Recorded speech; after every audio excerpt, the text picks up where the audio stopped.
Hello and welcome to episode 189 of the Crate and Crowbar. It is the 16th of May 2017. My name is Chris Thurston and tonight I'm joined by Tom Francis. Hello.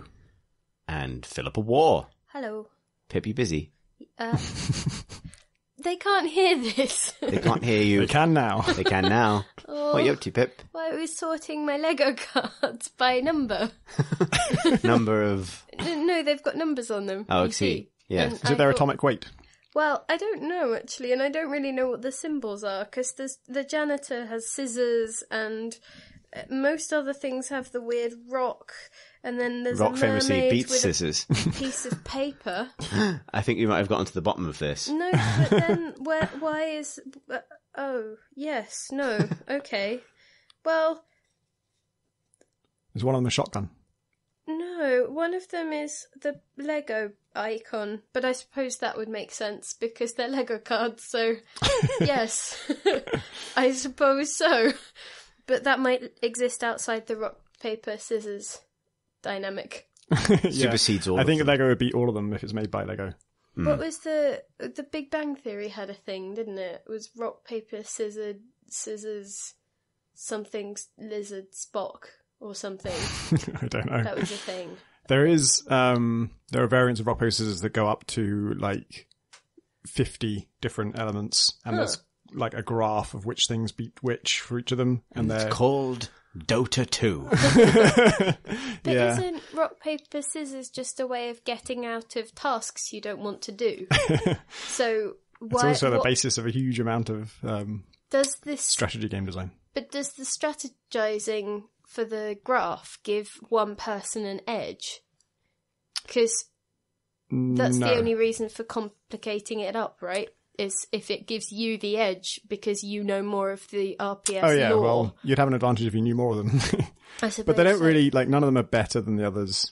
How many different? The thing you could do, though, is, because you know your opponent's probably going to go for rock, paper, or scissors, you could choose one of the other 35 things that'll beat at least one of those, and then there's no chance they'll beat you. Or you pick something where none of those three things beat it, but it beats at least one of those. I wonder how many of them you'd be able to tell that someone was going to do by the way they were holding their hands. Yeah. Because I suppose after a certain amount of time, you run out of gestures that you can really easily switch Yeah, to. the cold fusion one takes about 15 minutes to perform, so they have to start early, and it really shows their hand. Literally. Yes. Nice. Thanks. You can tell it's a slow news week, can't you? Well, it's a pre-E3 news week, that's rather not our fault, is it? No, That's indeed. just the consumerist cycle. It is.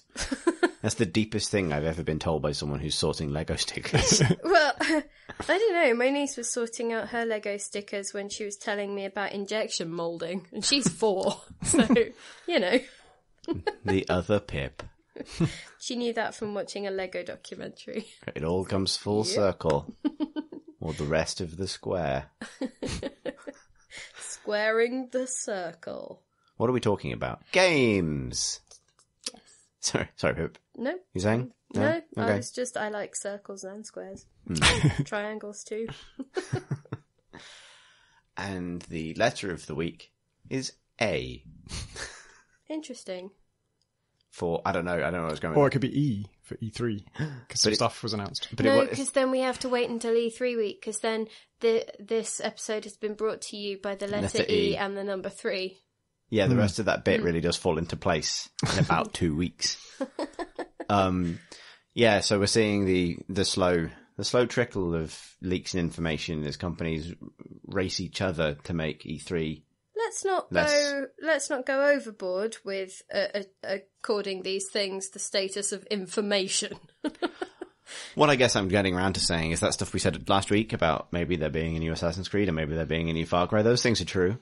Yeah, they have said nothing about Far Cry 5 as far as I can see. It's just literally says Far Cry 5, and then the Assassin's Creed one is just like a new era begins, and it's a GIF. So you watch those words fade in, and you're like, okay, and then it just fades in again, and it just fades in. Like that's the GIF. It's just That's the those new words. era beginning right There's there. no need for that to be a GIF. It could easily be a static image. Yeah, but engagement, Tom.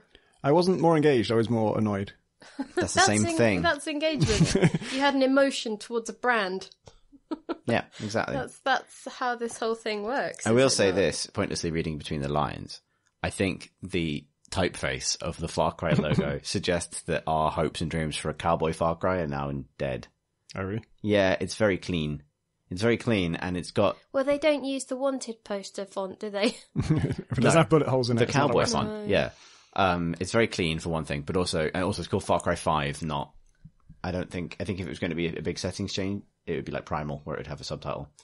I'm going to take issue with Assassin's Creed saying that a new era is beginning, though, because isn't the whole point of Assassin's Creed that they're all set in the past and everything's already happened? So it's not really a new era Maybe beginning. this one isn't. We found a new era to Maybe this one's all future. mine out, you know? Yeah. Who knows? Even though it's definitely Egypt.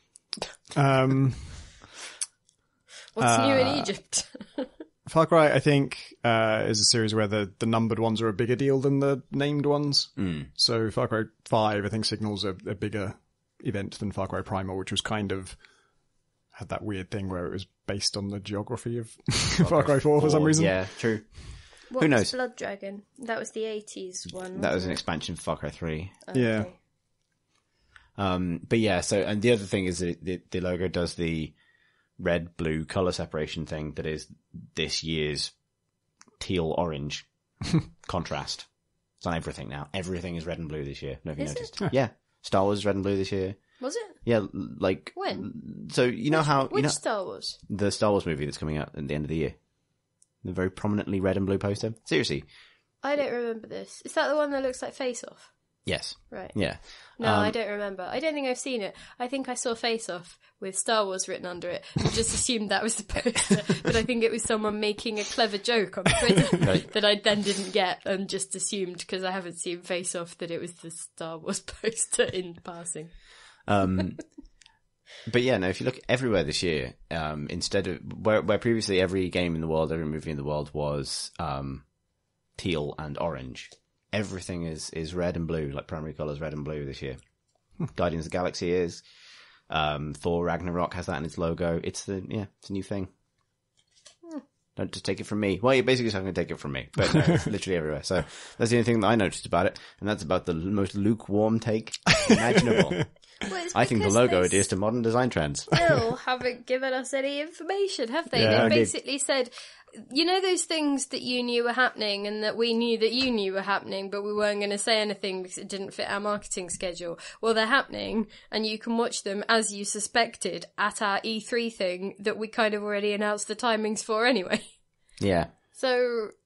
I did hear some news that was of interest to me. I don't know if it'd be of interest to anyone else. Save us, Tom. It was initially baffling news that John Schafer, designer of Civ 5, I'm pretty sure, he has joined Paradox. And that confused me because the article I read was he's left Firaxis to join Paradox. But the thing I knew about John Schafer was that he left Firaxis like 2 years ago to go indie. And he was making a game called At the Gates, which was about the barbarians at the gates of the Roman Empire.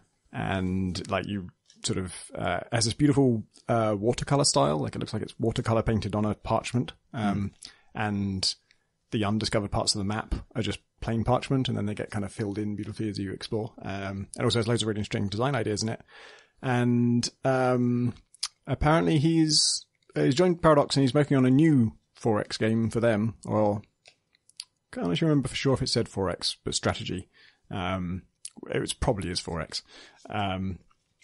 But he's also continuing with At the Gates, apparently, in addition to that. So I guess it's become a spare time thing. Spare time, isn't he? Yeah, I guess so. That has gone on a long time.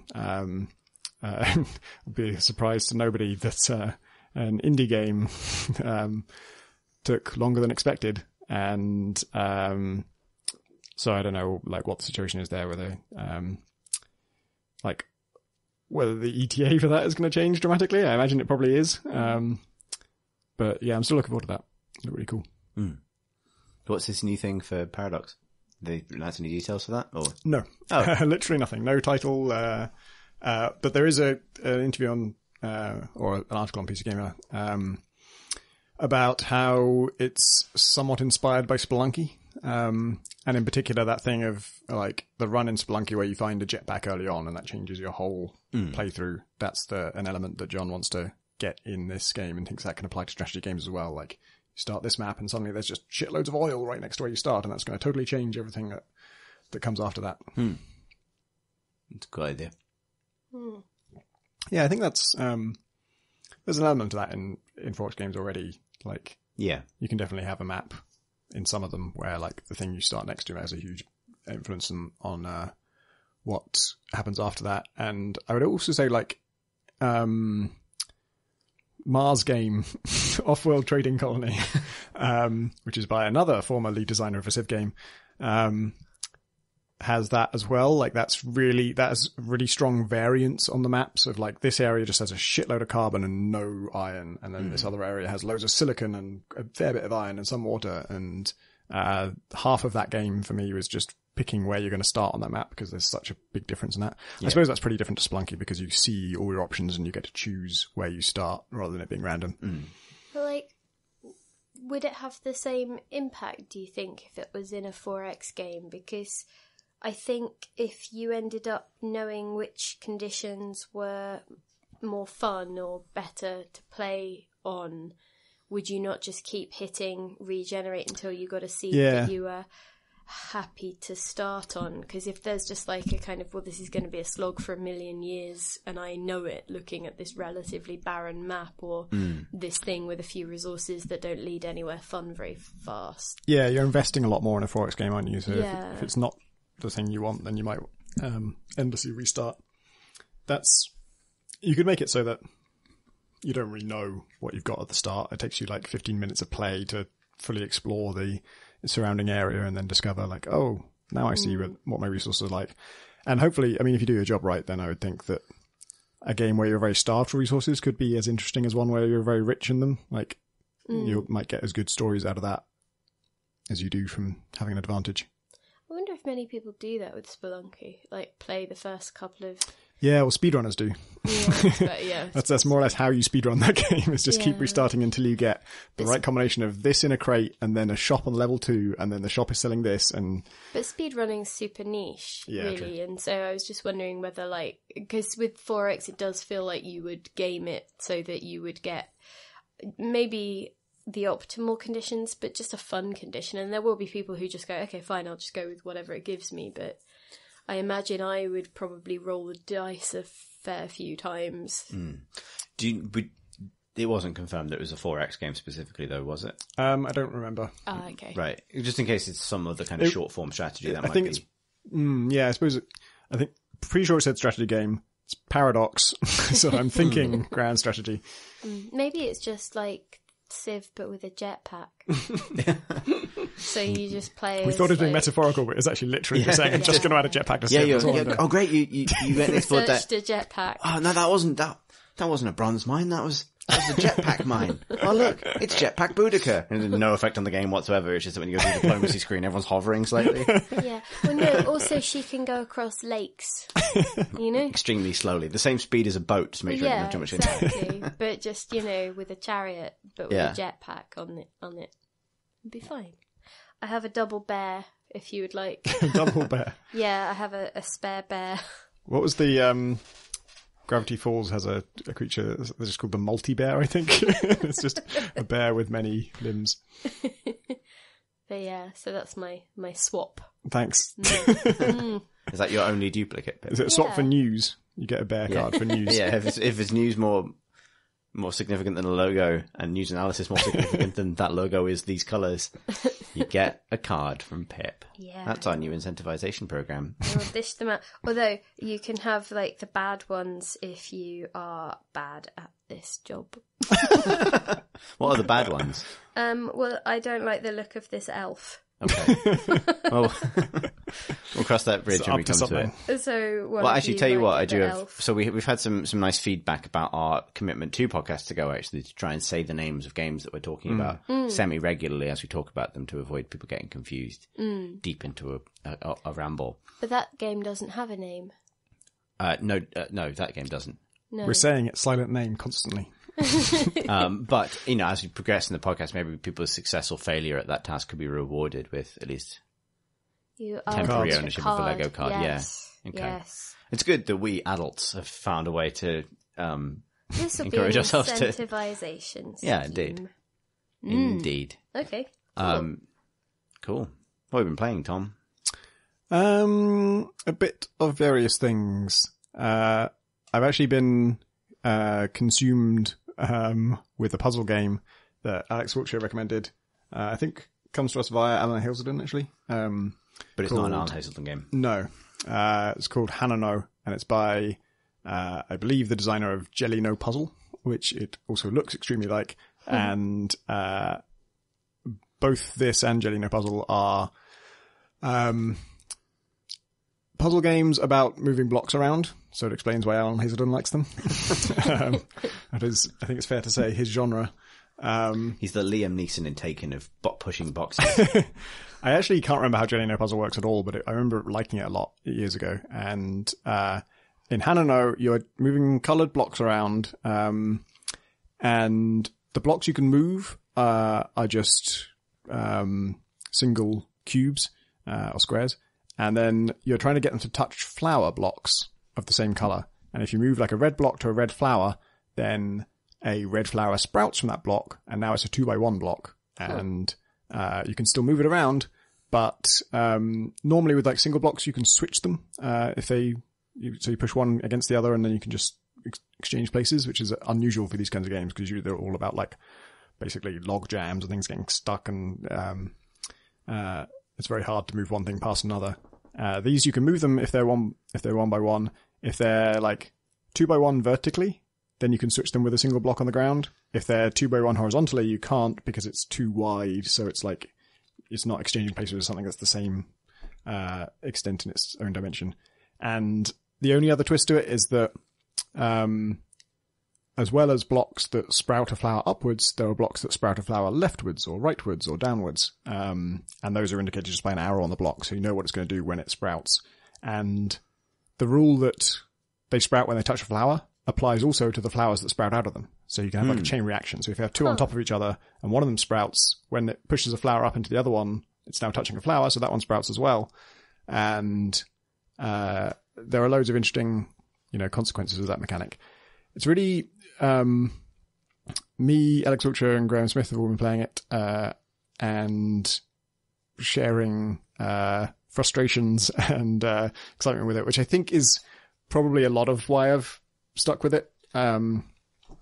But also, I do really enjoy it, and it's really interesting to me to try and figure out why I like certain puzzle games and not others, because there are like, I must have played 100 puzzle games that are about pushing blocks around with just one extra rule. Like, you push the blocks around and then in this one circumstance they do something else. Like, they stick to each other, or they disappear, or they move up one space.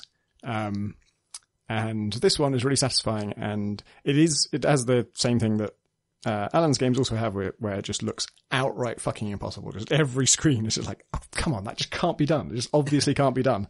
And actually, I think this is a bit of a failing of the game, because I probably would have given up on it if it wasn't for friends playing it as well. Because there's no easy puzzle. There's not a single introductory one that just to ease you in. Like, the very first puzzle explains the rules in really like step by step, as if it's going to baby you. And then the puzzle itself is just like, what the fuck? This just can't be done. And the solution is complicated and difficult. And I always think even puzzle game designers who want to give you a really challenging, difficult time should just give you one that you can solve, because I think I talked about this when talking about Stephen's Sausage Roll. That was, I couldn't solve any puzzles at all in that game until I watched a video of someone solving a puzzle, and it didn't even matter which one it was. As soon as I saw that, I immediately solved like 4, because now I know what a solution looks like. Like, I know that there's no control I'm missing or some ability I didn't know about. I think you're weak. Get good, says Pip. Thanks for that input. Have a card. That's one of the ones I don't like. You've given me clumsy guy. Yes.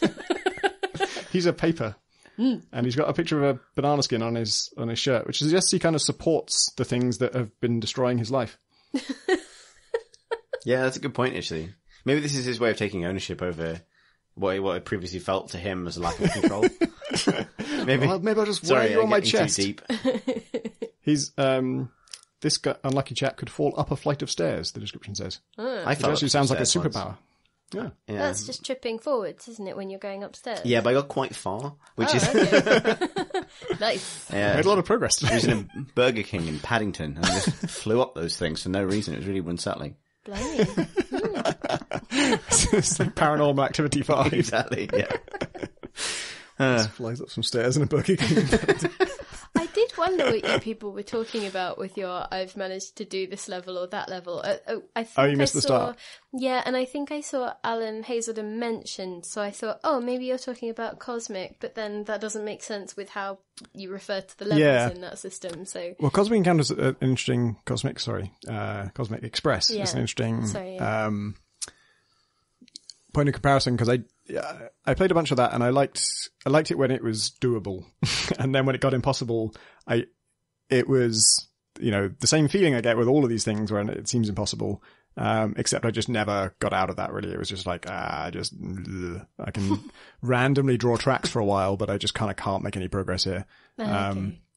Whereas this, the process of like solving these like games that present you with situations that seem impossible, I think is a special class of puzzle game, because there are puzzle games that don't do that. They're just like, they teach you a mechanic and then you use that mechanic in an intuitive way, then you use it in a slightly less intuitive way, then you use it in a slightly less intuitive way, and then you chain it together with something else, and then you move on to the next mechanic. Like there are puzzle games that do that. They never present you with a situation that seems impossible.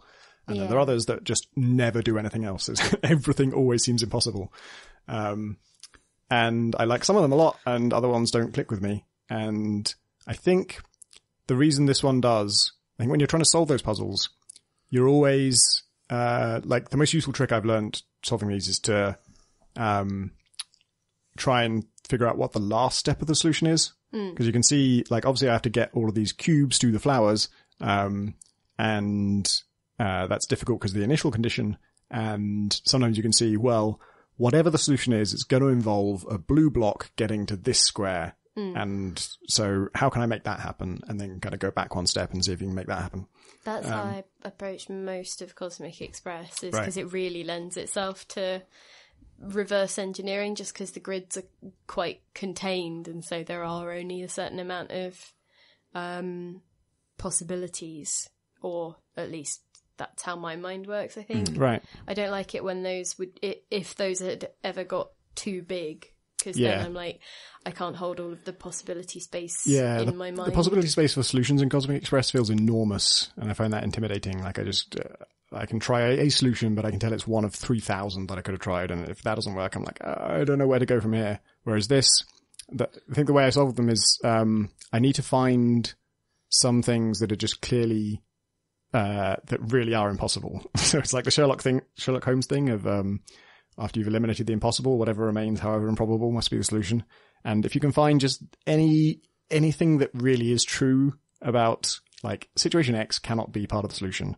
And so in Hanano, there is, if you're on a level where, all of the blocks sprout upwards, which is most of the early ones, they all just sprout a flower on top of them.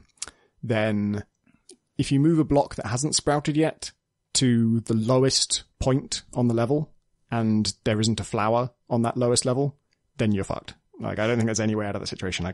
I might be wrong, and maybe the game's going to teach me this eventually, but as far as I can tell, that's never going to be part of the solution, because the only way to lift it up would be to have a block sprout underneath it, and if it's on the lowest level, no block could ever get underneath it, and so that's just a kind of inherently impossible situation. And as soon as you factor that in, that's great, because suddenly, like, the 20 different ways you could go with this solution, like 5 of them now are just impossible. Like, okay, we definitely can't do that. Like, whatever it is, it doesn't involve putting a block down there. And so many levels look like you have to do that. So many levels, like, a block will just start lower than the flower that it has to get to, and you're like, what?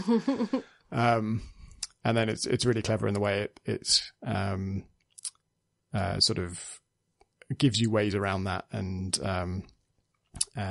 forces you to, like, okay, well, if that really, really can't happen, then this other thing that also seems impossible, I must be wrong about that. There must be some way to solve that other thing.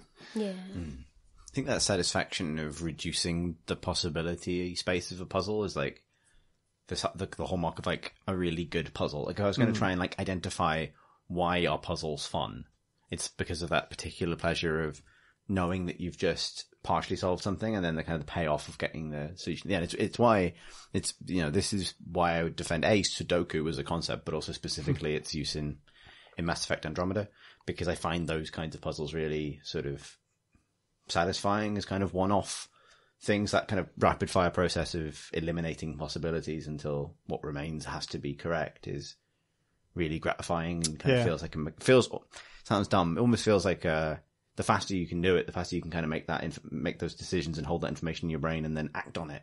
Feels more like a kind of, not a twitch skill, but more like a kind of really engaging thing than just sort of trying to brute force a puzzle. Yeah. In Mass Effect's Sudoku thing, the main challenge for me is that I don't have names for the symbols, so I have to make them up. I ended up with names for all of those symbols. Wacky G. Good old Wacky G. Wacky G. Unfortunately, all of my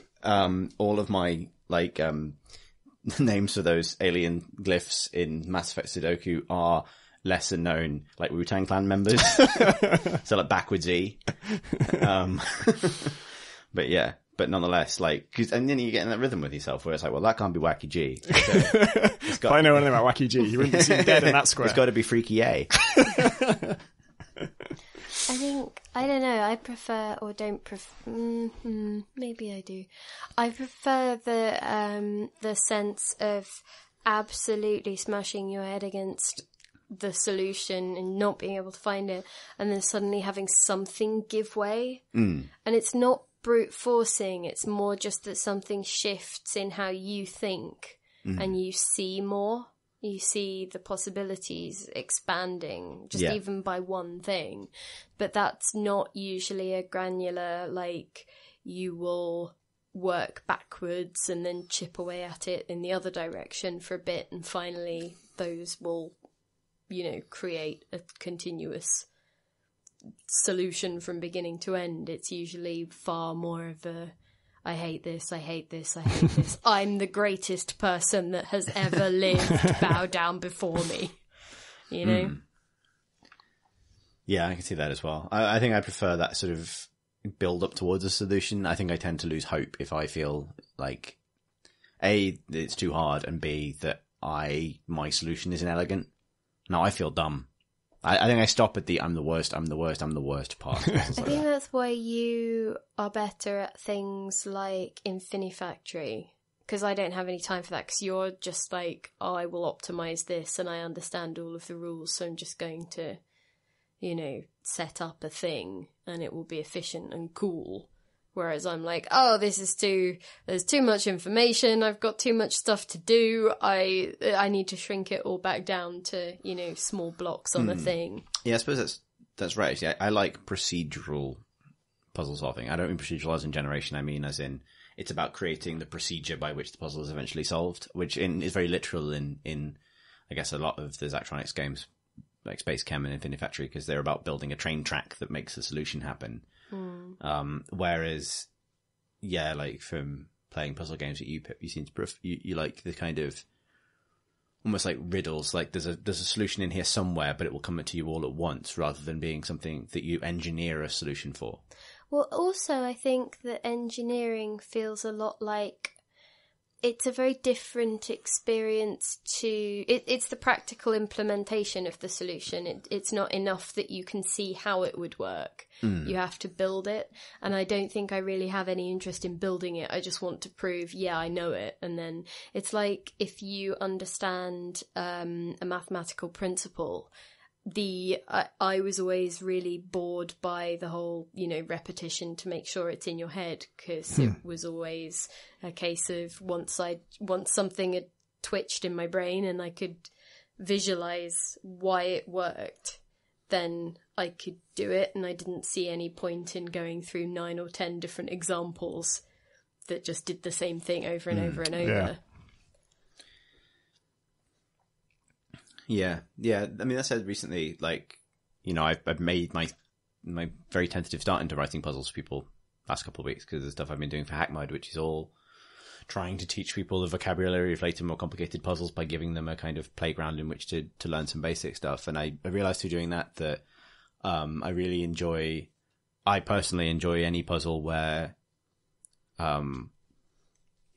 where the answer is really obvious, but it is the feeling of realizing you already had the answer and just needed to deploy it in the right way. Like, so knowing that, that's so taking the extra logical leap to know that, well, if some logic applies to this particular side of the game, even though no one's told me that it will apply over here, I can try it and see if it works and comes across. And that's super vague, but most of the puzzles that I've been working on for Hackmod are along those lines. It will teach you some logic, in one context, and then just sort of let you come to your own conclusions about how you use that to hack a different computer system.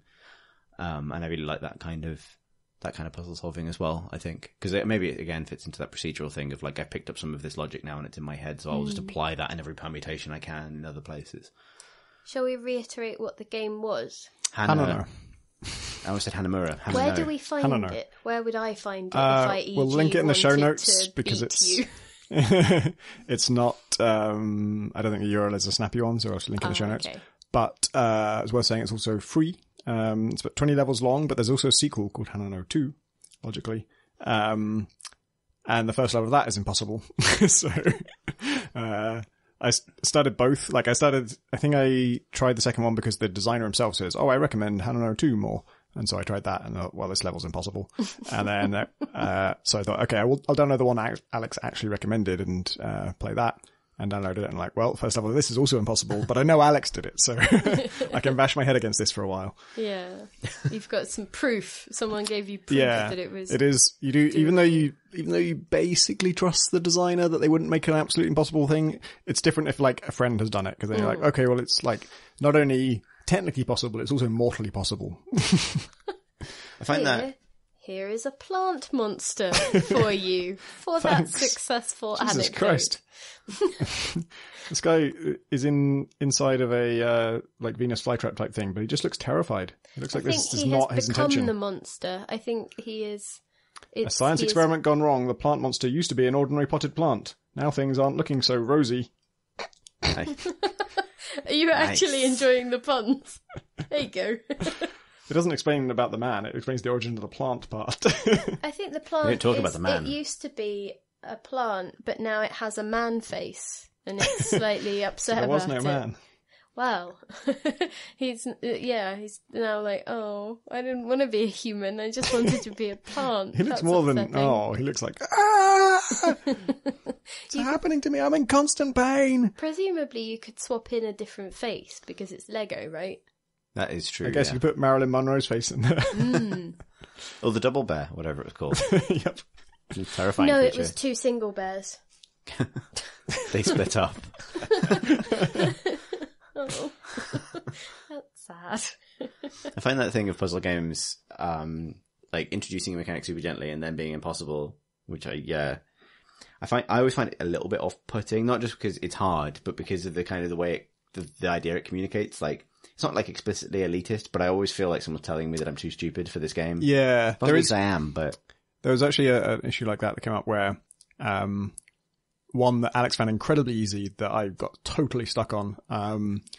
And once I figured it out, I realized there's a red herring in it. There's a part of the puzzle that looks like, oh, you need to use this, but you just don't. You just have to ignore it. And that's something that I think I don't like. I totally understand puzzle game players who do like that, because there's this like battle of wits going on between you and the designer where they're trying to trick you and you're trying to see through their ruse. But for me, one of the things I really liked about Steven Sausage Roll, maybe it does trick you later on, but early on, if there's like a weird little bit of land sticking out the side of the thing, you know that's got to be there for a reason. You know that's useful. You know that must be part of the solution. If you have any idea that doesn't involve that, it's wrong. You've got to use that bit of land because it wouldn't be there otherwise. Yeah, I find otherwise the attitude is kind of like, oh hey, so you like pushing blocks into flower pots and make a nice flower? Cool. Name 3 other albums. Well, I don't know. The thing is, they are games that are designed for people to really, sink their teeth into and things, right? So if they were easy, what would be the point of any of it? So, I mean, they're not setting out to bully you. You should just not... I feel bullied by them, I think. You should not step into their space. Are you telling me to get good again? Well, hang on. Could you pass him the card, please? Yes. No, the clumsy one? Yes, he can have that because of now, being... now I am the clumsy man. Oh, wait. I've become No, less clumsy no, by you can comparison. have the janitor and he can mop up your tears. I'm both clumsy man and the janitor. Well, yes. That paper and see. scissors type. Oh, that's Clumsy. really unfortunate. That means that clumsy man is like is at the mercy of the janitor. The janitor looks pleading. He's holding one of his hands out with sort of a desperate look in his eyes, like save me, save me from this Mop. Well, I was going to say capitalist prison. Or mop. But there are so many easy puzzle games out there. You know, you could just go into the Are early there? learning Recommend me some. centre. Name 3 of their albums. Or pretty much any... You like Duplo? Name me 3 of their albums. I'm just thinking of because so many phone puzzle games just Yeah, aren't- actually, they don't did you cut play Inverse or Invert?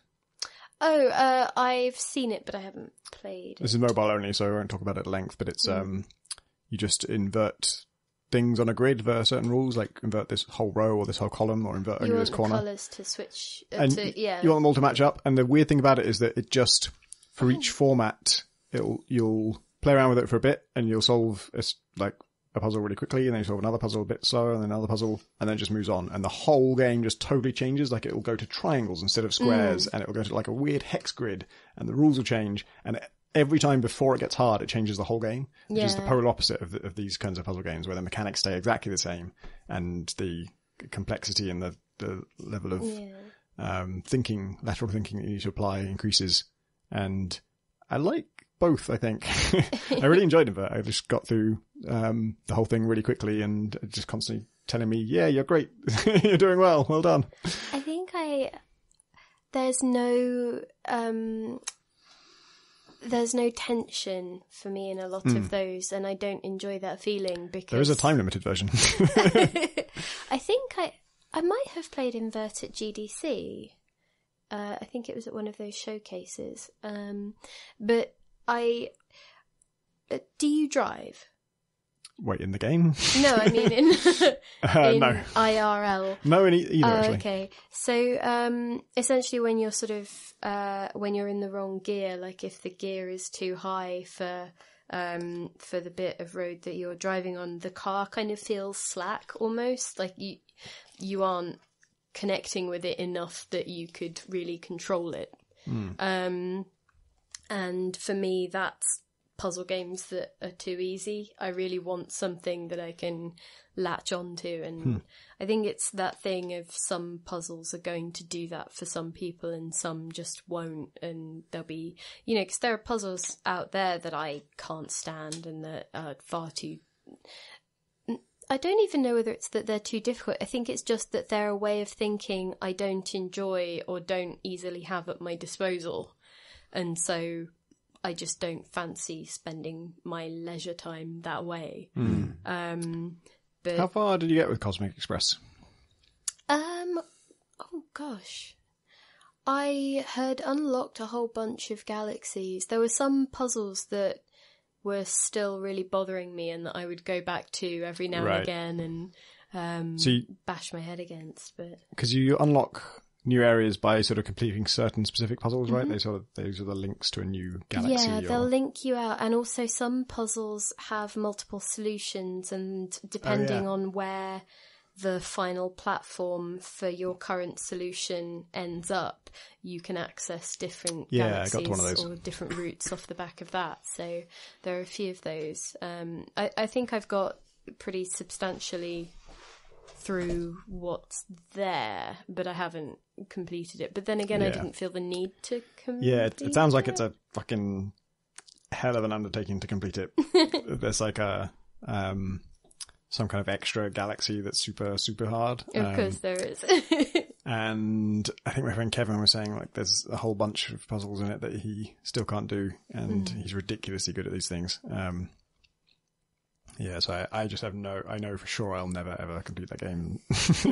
That's a load off my mind, to be honest. Yeah. But with the Witness as well, like there's, you can complete it or you can finish it. Yeah. And I did want to finish the Witness, and I did. But I skipped all the sound puzzles, and I skipped all... think there's one other section that I didn't do all of.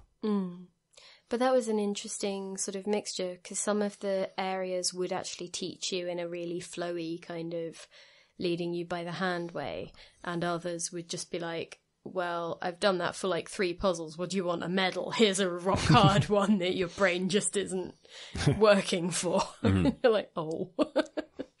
So that was kind of an interesting sort of mixture. But yeah. But then I don't know, I've been thinking a lot about puzzle games just because I really like a lot of the ones that seem to have that polarizing thing, and it seems to be either that people feel like the game developer is criticizing them if they can't solve it, and that's a really interesting thing because I feel like that says so much more about the person, but it then means that you sort of need to be careful how you talk about them, because if you are extolling the virtues of something that is really difficult, you don't want readers to feel pushed away if they don't get it, or, you know, and it's like, it's kind of an interesting one because it feels emotionally loaded because it's a judgment on a very particular kind of ability to be tested. Yeah. It's not, it's not my fault I'm an idiot. And you're right to feel sorry for me, but in a quiet way. You know what I mean? Like, well, no, but I mean, it's like that thing where at school, like, I was one of the lucky people that standardized test really well, you know? But, I mean, it's not like that helped me get a massively high-paying job or anything, is it now? So, you're doing better than Clumsy Guy. Well, you know what I mean, though. Yeah. and you're definitely doing better than Janitor. So it's like, well, I'm better at, I don't know, Stephen's sausage roll than the next person, but I mean, big whoop. They don't pay you a lot for that, weirdly. But people will still sort of get a bit like, oh yeah, but you're only saying you like it because it made you feel clever. And it's just like, oh, it was just... Yeah, there are lots and lots of different kinds of intelligence, and any given puzzle game only really tests 1 or 2 of them. And yeah, I also did well on like standardized testing and stuff, and was good at maths. And like in a sort of classroom, I was the guy who was like good at logic and maths and like advanced logic and things like that, which really is exactly what you need for programming. And then in the programming world, I'm like the slowest, stupidest idiot. Like everyone in the world is leagues ahead of me in that exact way. And so that, like my specialty is my disadvantage in programming. And that was Hanano again. Yes. To reiterate. Sorry for keeping Hanano. I don't know. It's Japanese, so I'm guessing it's not pronounced like banana. I'm just thinking about bananas because I'm holding a monkey. You're giving yourself the monkey. Well, I don't think either of you has said anything that's worthy of the monkey. So, you know, there is still time. I'll be staggered if we get that by the end of the podcast. You're not getting the chameleon, I'll tell you that for free. Is that your favourite? Yes. I don't know if I deserve the chameleon. You have to give it away. The stakes have become very high for this episode. There's the monkey just for a preview. No touching I thought I'd earned it already. No. Damn. See, it's a sparkly monkey. She said, covetously clutching it back. Well, I mean, you have to earn it. You're not going to learn anything if you get your monkeys for free. Yeah, exactly. It has to be worth the wait. What have you been playing, Chris? I have been playing a lot of Endless Space 2, which is the sequel to Endless Space, but also, in many ways, a sequel to Endless Legend. These are 4X grand strategy games by Amplitude, who are now published by Sega. Yeah, that's right. But they, I think Amplitude are originally a bunch of ex-Ubisoft Paris people. I think they're the people who made Ruse back in the day, which was the strategy game about ruses and deceptions and sort of faking attacks and things.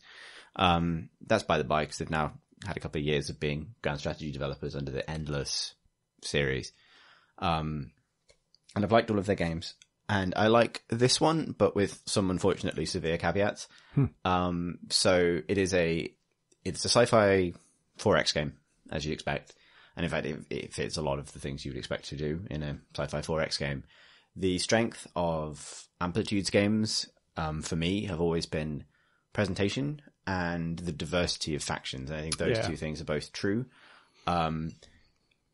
This is arriving in a weird way, in a weird time, because Endless Space, when it came out 5 years ago now, which is nuts,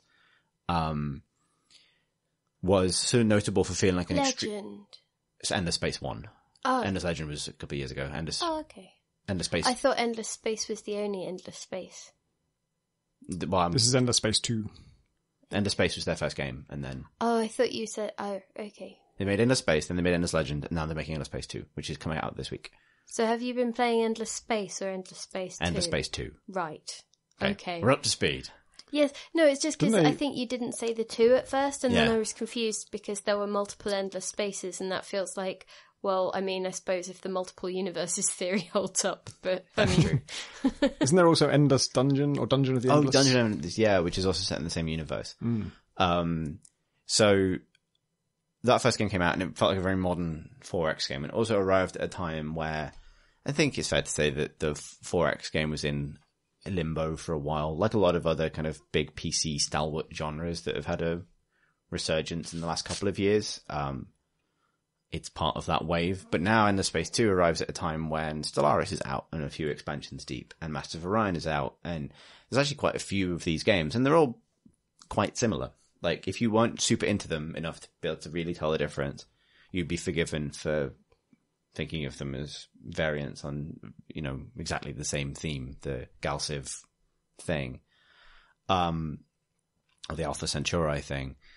And I think what originally set Endless Space apart is less pronounced now, if that makes sense, because there's more competition. So that's the interesting thing it's doing. But what still makes it stand out is the art and the sound, and to a greater or lesser extent, the UI design is lovely. Like, all of it is aesthetically beautiful. Like, it's such a pleasant, given that these are games that I don't ever really play them in a super hardcore way. Like, I'm never there to kind of really break them apart and become a master of beating them at the hardest setting. For me, there have always been nice ways to spend time making interesting decisions, which is the thing we always come back to, that makes a Civ game fun. They're a sort of a pleasant environment to be in, where you make sort of a grand plan, you build a thing, and then you kind of resolve a victory condition. Hopefully. And in that regard, it's such a lovely looking game. Like, they do so much beautiful kind of 2D art painted in this sort of painterly style, a lot of which is then animated. And I think some of it is actually 3D, and then some of it is 2D that they've sort of rigged so that they can animate it, even though it was originally like a painting. It's actually hard to describe in some ways, but, it looks great. And they've gone the extra mile with a lot of the presentation stuff relative to other 4X games. So there are little cutscenes for things like colonizing a new world, which are the same. There's one for every sort of terrain type. But like the first time you land a colony ship on a savanna planet, there's a lot of different biomes. You have this sort of like slow pan down from the blue sky over a kind of grassy field, and there's like a space dodo there, and it goes bah! And you see this little lights of your ship in the distance, kind of like shooting down through the sky and kind of glowing in the atmosphere with this just beautiful sound design. Like, you can hear the engines off in the distance, and they sound like they're off in the distance, and the sort of swelling synthesizers on the amazing soundtrack to sort of kick in, and it'll like bring up the name of the planet in the bottom corner of the screen, so No Man's Sky style. And it's just lovely. It feels great. It really looks nice. Are the dodos real? Not. I mean, as in, like, are they participants in the game? Are they a race? No. That's like there's a lot of like illustrative fauna on the different biomes, but they don't do anything. Although you can find life forms, but. So is it just you trying to expand? Like, what is trying to push back? Well, I mean, there's every other alien race. It's exactly like. No, I wasn't sure if they were aliens. Well, you're aliens basically as well. So it's like Civ or what kinds of aliens? So this is the other great thing about it, is the factions. So so you are in a randomly generated galaxy of a variety of configurations with up to however many other players are in the game, AI controlled or human players, and there are 8 factions at launch. And I actually haven't played a campaign as humans, who are a kind of like industrialist, imperialist force that emphasize industry and sort of imperialism, yeah, and military, and specifically military, but you don't have to. Imagine that might be interesting. It's nice that they're not just default humans. They have an angle, and it looks horrible to live on their planets. It's quite Warhammer, actually. It kind of reminded me of that kind of quite dystopian view of what humans in the future might be like. Yeah, they're kind of sort of monarchic by default. You have to really work hard to get democracy to function with the humans, whereas with the other aliens, it's a lot easier. The other aliens but like every other alien race interacts with the game in a very different way. So there's an alien race called the Sophons, who are like kind of like greys, but they're little dudes in spacesuits with big heads that are good researchers. And one of their special rules is they can see everyone else's tech tree. So they can see what's been discovered by other races. So you kind of, given that one of the victory conditions is sort of racing down the tech trees to get to the kind of the endless tech at the end, which is the endless being the big precursor race in all across all of the different games. That might give you an advantage there, or it might give you an advantage when trading for technology and things like that to know what other people have. And then they kind of get sort of more interesting out from there. So there's a race called Horatio, which are all clones of one guy called Horatio, who is enormously vain, because you'd have to be. Spoiler. Yeah. There's like a kind of insect cyborg race called the Cravers that want to eat everything. I'll have the Alien Avenger card. I'll have the Alien Avenger card, thanks. That feels appropriate. It is appropriate. I'll hold this while I talk about Alien Adventures.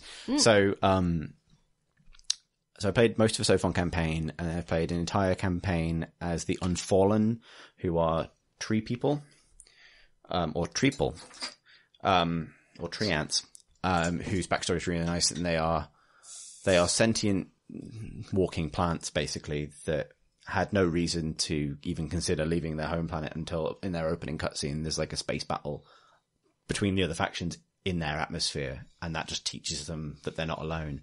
And they don't colonize planets in the way that the other races do. They have to like build this network of basically space vines between worlds. They sort of seed worlds, and they're all connected in this sort of like metaphysical root network that extends Trees up. do that IRL. They do. They can keep each other alive and feed each other sap. It's Indeed. really yeah, cute. it's kind of how it works. You kind of you put your roots into a different system, and then even when they exit hyperspace, like the space-time kind of rips open, you just see the sort of network of vines shoot out and like deposit spaceships and things. It's really neat. It's like a support network. Oh. And their What spaceship. card do I get for this? No. You are a clumsy guy now. Oh no! I got the clumsy card. And their ships look like sort of sycamore seeds. They have like these big fans behind them. Okay. Like the design is absolutely gorgeous across the board. Huh. I won a campaign as them by getting like a total peaceful kind of cultural hegemony, because I was just the chill, because they're pacifists by default and they're the chillest race, and just I made allies quite early with both the Sophons and Horatio actually, and formed an alliance with them, and just started building my root networks in their civilizations. So I just send my little seeder ships out and start building. And when people don't like you, that's basically an act of aggression, because you can then start to subvert their systems. When they like you, they like it a lot. And one of the problems, which I'll get to, is that there's it's diplomacy pop-ups. Its pop-ups generally can be a little bit aggressive. But towards the end of that game, every single turn, I would get a pop-up message from the Sophons saying, "Oh, hey, you're building some roots in our system. We love them. They're great." And they'd say this every single turn, as one by one I assimilated every single one of their systems completely peacefully. Oh, wow. I had so much influence, I could just buy them out as soon as the roots were in place. And I just sort of spread throughout the stars, enforced global peace. And then I left my own alliance so I could win by myself. Could you not have just used spores? No, well, that's kind of what the ships are. Controlled them. See, it's all about free will. There's actually, and so the other flip side of that is all the factions. Well, I mean, if you want to play on hard mode, yeah. Well, so the flip side of this is that every faction, the victory conditions are a shared set pretty much, but every faction has its own quest line, which are sort of other objectives that will pull you through the game, maybe encourage you to play a little bit differently. And there are the other 4 factions I haven't mentioned, but like they all engage with the game in quite substantially different ways. It's this is its big strength over Stellaris in some ways, because Stellaris lets you create your own alien race to a very granular level of detail, but because it's a system that will also generate alien races, and because it was a system that will generate alien races for you, Stellaris is a bigger source of surprise in some ways, because you don't really know what you're going to find, whereas I'm now 3 Endless Legend, Endless Space 2 campaigns deep, so I know who all the races are. So when I find them, it's like, oh, it's those guys. It's not, it's something I've never seen before. But then again, the weakness of Stellaris' system is the differences are never going to be that pronounced, because it's a shared framework. Yeah. It's like in my last game, I met some parrot people and they were racist. And in this game, I've met some slug people and they're racist. Like, it's not whole Stellaris spectrum. Yeah, indeed. But what having these very differentiated races allows them to do is like write them quite deeply. And there's a lot of genuinely very good sci-fi writing in that game as well. Like the kind of philosophical journey that the Unfallen go on as they kind of assess their own place in the universe was genuinely interesting to read all the way through to its conclusion. Which ones are they again? The Tree People. All right. Because they basically, their whole philosophy is based on the duality of fire, basically. Because they need fire to live, because you have to burn forests to clear. And I wonder why they're called the Unfallen rather than the Unfelled, I don't know. Feels like that's a tree-related distinction that would matter to me if I were a tree person. I do not know. Okay. If is felling when you intentionally cut down a tree, and if it just falls on its own, is that just falling? Yeah, that's true. Yeah, but like, surely if it was that they were, I guess it would be the distinction between whether they were being aggressed on, or whether they were sort of free to do their own tree business. Then I think they're very anti-war and don't perceive any aggression, really. Like, even if you play against them and you declare war on them, they are very cagey about what that even means to them. So I think felled wouldn't necessarily mean a lot. But are they immortal? No, not individually. Right, then, because then some of them will fall. So there won't be the but they'd be fallen, not... I don't know, Pip. I don't really know the... There will definitely be the fallen. Yes, but... maybe the unfortunate sometimes first, the ones that are alive. maybe it's a bit like saying the living. Yeah. I don't know. I mean, reasonable. We're getting into far future treeple semantics. No, I know, but I find it interesting. Because people made the decisions to name them. That's true. So in Endless Legend, there is a race of cool space marine people. It's a fantasy game, but there's like a race of, like, they use crossbows, but they're wearing space marine armor, and they crashed there in a spaceship. Are they also in Ender Space? Yes, are they kind of the humans? Sort of. Like, there are a few different splinter factions of humans, because there are minor races as well that you can encounter. I think there are 2 human races in Ender Legend, actually. There are minor races that you encounter, and they also have brilliant writing. There's one that are a culture of basically, like, they invented VR before they invented space travel, so they're gamers. So it didn't go anywhere. They're completely like they have a little trait which is called something like gamer culture or whatever. Oh, God. But it makes them basically immune to the political consequences of anything because they ignore it, which is actually quite a nice bit of what it really helped me in my playthrough, because I assimilated them into the Tree Person Empire. And I gained their, like, immunity to politics, which is actually really, but you taught me so much about how to ignore what's going on in my world. But what was apathy to them made me less vulnerable to other races using political censure against my Galactic Peace Project, if that makes sense. Because I was extremely political in that I was just literally putting tendrils everywhere and making wars stop.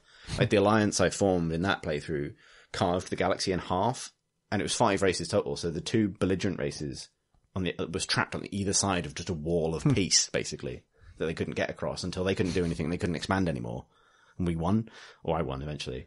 And that was kind of cool. Sounds like you caused the galaxy to come to a shuddering halt. Yeah, but the thing you halted was war. I don't know, it's tree logic. But everything's covered in trees. Lovely I trees. don't know why I'm complaining about this, because I love that, but... Space trees as well. Yeah. Not sure how I feel. But yeah, so actually in that playthrough I found the planet from Endless Legend. Oh, it wow. can spawn in the game. And so normally Auriga, yeah. So normally planets have, like, a lot of it's obviously randomly generated. And you have, like, you know, it'll be like, I don't know, Virgo 1, Virgo 2, Virgo 3, but it will also spawn unique planets. So each faction has a specific homeworld that will be in the system you start in. Auriga is one of the unique ones, and you find it, and it's like going through an ice age, so it's sort of like, you know, it's been thousands of years since the events of Endless Legend, but it's like, has huge scientific potential, and if you get the right technology, you can investigate more about it. So it's obviously Koei, it doesn't commit to any particular outcome of that game, but it's a neat little Easter egg, really. So this is all the good, and then, so to get through... Wait, have a tree. Thanks. Oh, wow. Really do have a card for everything. There you go. Trees might be the most fashionable plants in the world. I agree. In the galaxy.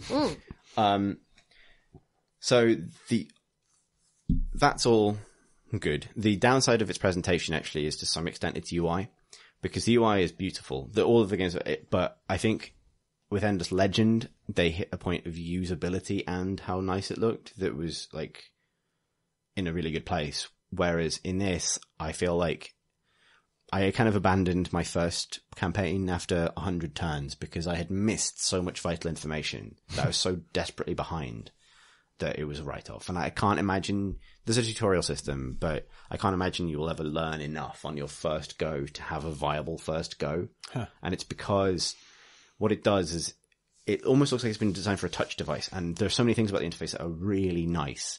Like your ability to kind of seamlessly zoom between different context views of stuff, so you can basically control the entire game just with a mouse, is really nice. And it looks great, but it relies heavily on like shorthand and symbols to express information. And I mean, unless you do loads of the reading or like you really commit to like learning everything slowly before you press the next turn button, there's so much stuff it doesn't really explain that as soon as you understand it, makes its expression of information very elegant, because it's like, well, I know how to read these hieroglyphics now, so I know what it's saying. But until you're conversant with it, it's extremely confusing, which is sort of this weird, like, whereas most games will just abbreviate stuff to English words. What state is it in? Is it early access? That's completely finished. Out, yeah. As of when people are listening to this, it's out. So this brings me on to, like... So it's not like they're about to add a tutorial or something. No, it's been in Alex. It has a tutorial, and admittedly, you can put the tutorial on a mega beginner, explain everything to me. But even then, the stuff that, like, it's one of those things where, like, midway through my second campaign, I realized that I'm really comfortable with it now. But there's a lot of stuff at the start. Like, for example, every star system will have some dots above it. If the dots are empty, that indicates a planet you can't colonize. If the dots are full, it indicates a planet you can colonize. If any of those dots have like a kind of animated ring around them, then it indicates something you can send an exploration ship to go and scan. And when you're used to that, at a glance, that's a very efficient way of telling you that. When you don't know what that is, you have to drill down into the menu for that, look at those things, and it's only by chance, basically, that you will figure out that's what those things mean. Right. And it's kind of like that with everything from resource types to approval to... This reminds me of Race for the Galaxy, which is a board game that has, where you have, planets and things that you're trying to colonize, and it's got this really strictly logical system for how everything's represented by icons, and it can represent almost anything really with just like a circle and what the circle's filled with and what color the outline is and what the number is in the middle. It all means something, but it gets to a kind of the number wang event horizon where it's like there's so much information packed into this one glyph that's like, I had one that's like, it's got 2 brown outlines and a red question mark in the middle, and then there's like a star around it, and it's like, this is just like the fox head flashing in the brass eye graph. Like, it's just, what the fuck does any of this mean now? Yeah, I think it's gone too far. It's because it's a game with like... The currency cat. Yeah, it's a game with a million different kinds of numbers to keep track of, because it's a 4X game. So you have population, you have approval, you have influence, you have... lots of different types of basic resources, and you have luxury resources, and like eventually you run out of easy shorthand for these things. So approval is a thumbs up. Influence, a pink thumbs up. Influence is a purple star.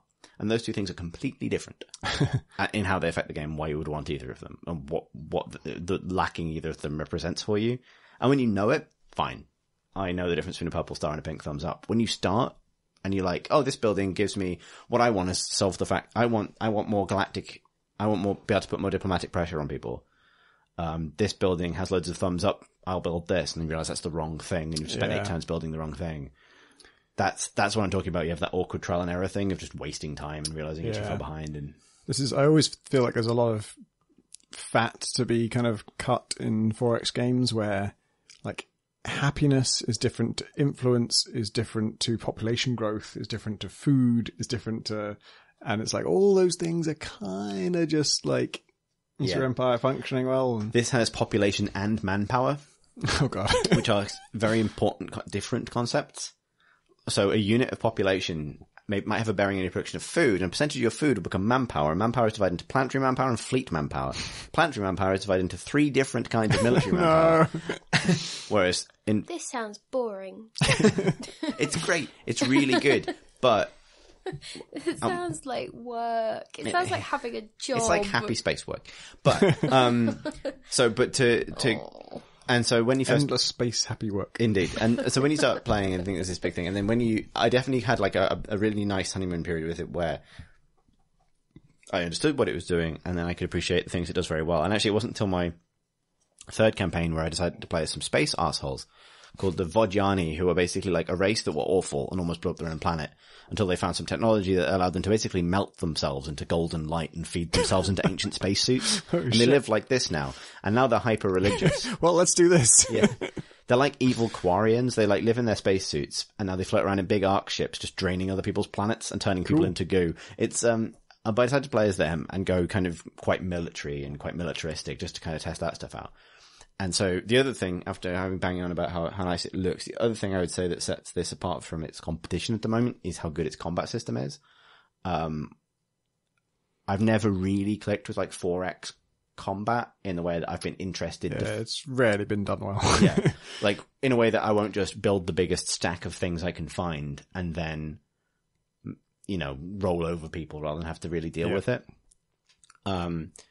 In Endless Legend, the auto-resolve was better than me at the tactical combat, so I would just always auto-resolve. I found myself somewhere in the middle with this, but I'll give you the example. So the way it works, and it's going to sound very complicated, but it's not really. And actually, when you first start looking at it, because of the gorgeous interface, it doesn't actually tell you anything. It's really confusing when you start looking. Basically, when you get into combat, you have your stack of ships and they have their stack of ships. And then you divide those stacks of ships into flotillas, up to 3. So like 3 groups, basically. The number of groups you have in combat is based on how many ships you have, and how many ships you have is based on like your command rating, which is like a thing you research. So if you're not very good at combat, you'll have smaller groups, and therefore you'll never really get access to multiple flotillas, which is where it comes alive. When you commit to it, you can have up to 3. And then before combat begins, you can assess the strengths and weaknesses of both fleets. And so that'll include things like the effective range of their guns. Some ships will have guns that are quite good at every range. Some ships will be amazing at short range and not even be able to do any damage at all at medium or long range. You have artillery and things like that. And that's all based on the kind of weapons you choose to put on your ship designs. You build what your ships are going to be. Every faction has its defaults, but you customize them, you unlock new upgrades, you bolt new things on. And then you each pick. You have at any given time like a hand of cards, which are your potential battle strategies, and you have to unlock them, or find them, or get them through quests, and then choose your hand of cards in a kind of strategic menu that you can't access when a battle starts. So you plan in advance for what kind of strategies you want to be able to pick from, and these each have like a top level effect on the game, like. Take less projectile damage or take less energy damage or do more damage at long range. But the other thing they do is they dictate the course that each of your 3 flotillas will have. Because each flotilla is best thought of having a lane that it will fly through in space. And And so, like, to give you the example, the one I really, really like, is, I think it's called something like, barrage strategy or something like that. And 2 of your flotillas will plot a long range course and basically avoid the enemy. And 1 of them will fly straight at them, but try and keep medium range. And you basically invisibly pick your card and then assign your ships to one of the 3 lanes as fits their particular strengths. And then the enemy invisibly picks their card. And then when you go to watch the battle, which plays out in 3D and looks great actually, it will figure out the courses each ship takes based on the way those 2 cards interact, which again, this sounds mega complicated, but it's actually super elegant, because what it means is that, like, you can get caught out if if they pick the right card into your long range strategy, maybe your long range strategy doesn't quite work because they leave hyperspace right on top of you. But it's like a really efficient form of Dota. Yeah, it's not miles off. I mean, there's and like hopefully that doesn't sound mega complicated, because it's just, I think it's not mega complicated. It's just quite original. Like, I can't really think of other games. It doesn't sound too complicated to play. It sounds really complicated for them to make. Yeah. It sounds like it was hard to design, because it's really good. And like, so the best example of this I can explain why it's good is, there's that frustrating thing at 4X games where you lose a combat encounter and you feel like the only way to win it is to come back with more stuff. And that means that you're probably best off loading a save because you no longer have some stuff because you lost a combat encounter. Whereas actually in this, I found that you can do that. Obviously, save scamming is just a thing, but I find I have never really had to, because you don't need as much stuff to win if you have the right strategy. So I got my first real drag out fight with an alien faction who had geared all of their ships for like mega close range combat, and mine were all average. And I was so used to just, at that point, I was still quite new to the combat system, and I was used to just picking a defensive type based on what kind of damage I was going to take. So these guys were all projectile damage. I'm going to use the projectile damage defense one, right? Dead simple. Apart from the fact that that is also the super close range combat one, which pushes all your flotillas right forward. If you want that bonus, you also have to engage at super close range, where those guys were mega, mega, mega powerful, and I just got destroyed. So what I did is I went back to the drawing board and I redesigned. I only had 2 types of combat ships at the time. I had like a tank, like a defender and an attacker. And I redesigned all of my attackers into snipers, basically, like gave them long range laser weapons that were super effective at long range and then kind of rubbish everywhere else. And then I turned all of my defenders into mega, mega tanks, but with super short range weapons themselves. And then I went back with a different tactics card that I'd unlocked that allowed me to put all my defenders together in the center lane, where they would engage at close range, on a tactic that would also push the center lane closer to the enemy, and split my like snipers on the other sides at long range. And then the way the different strategies worked out, I lost the tanky ships in the middle because I basically fed them to the enemy and it pulled their lanes in, but they couldn't even hit the snipers at the side that then sort of flanked around, and with the force of about the same size, ended up winning a decisive victory the other way just by adapting. And I started crushing that opposing force with that strategy through like 3 systems of progress.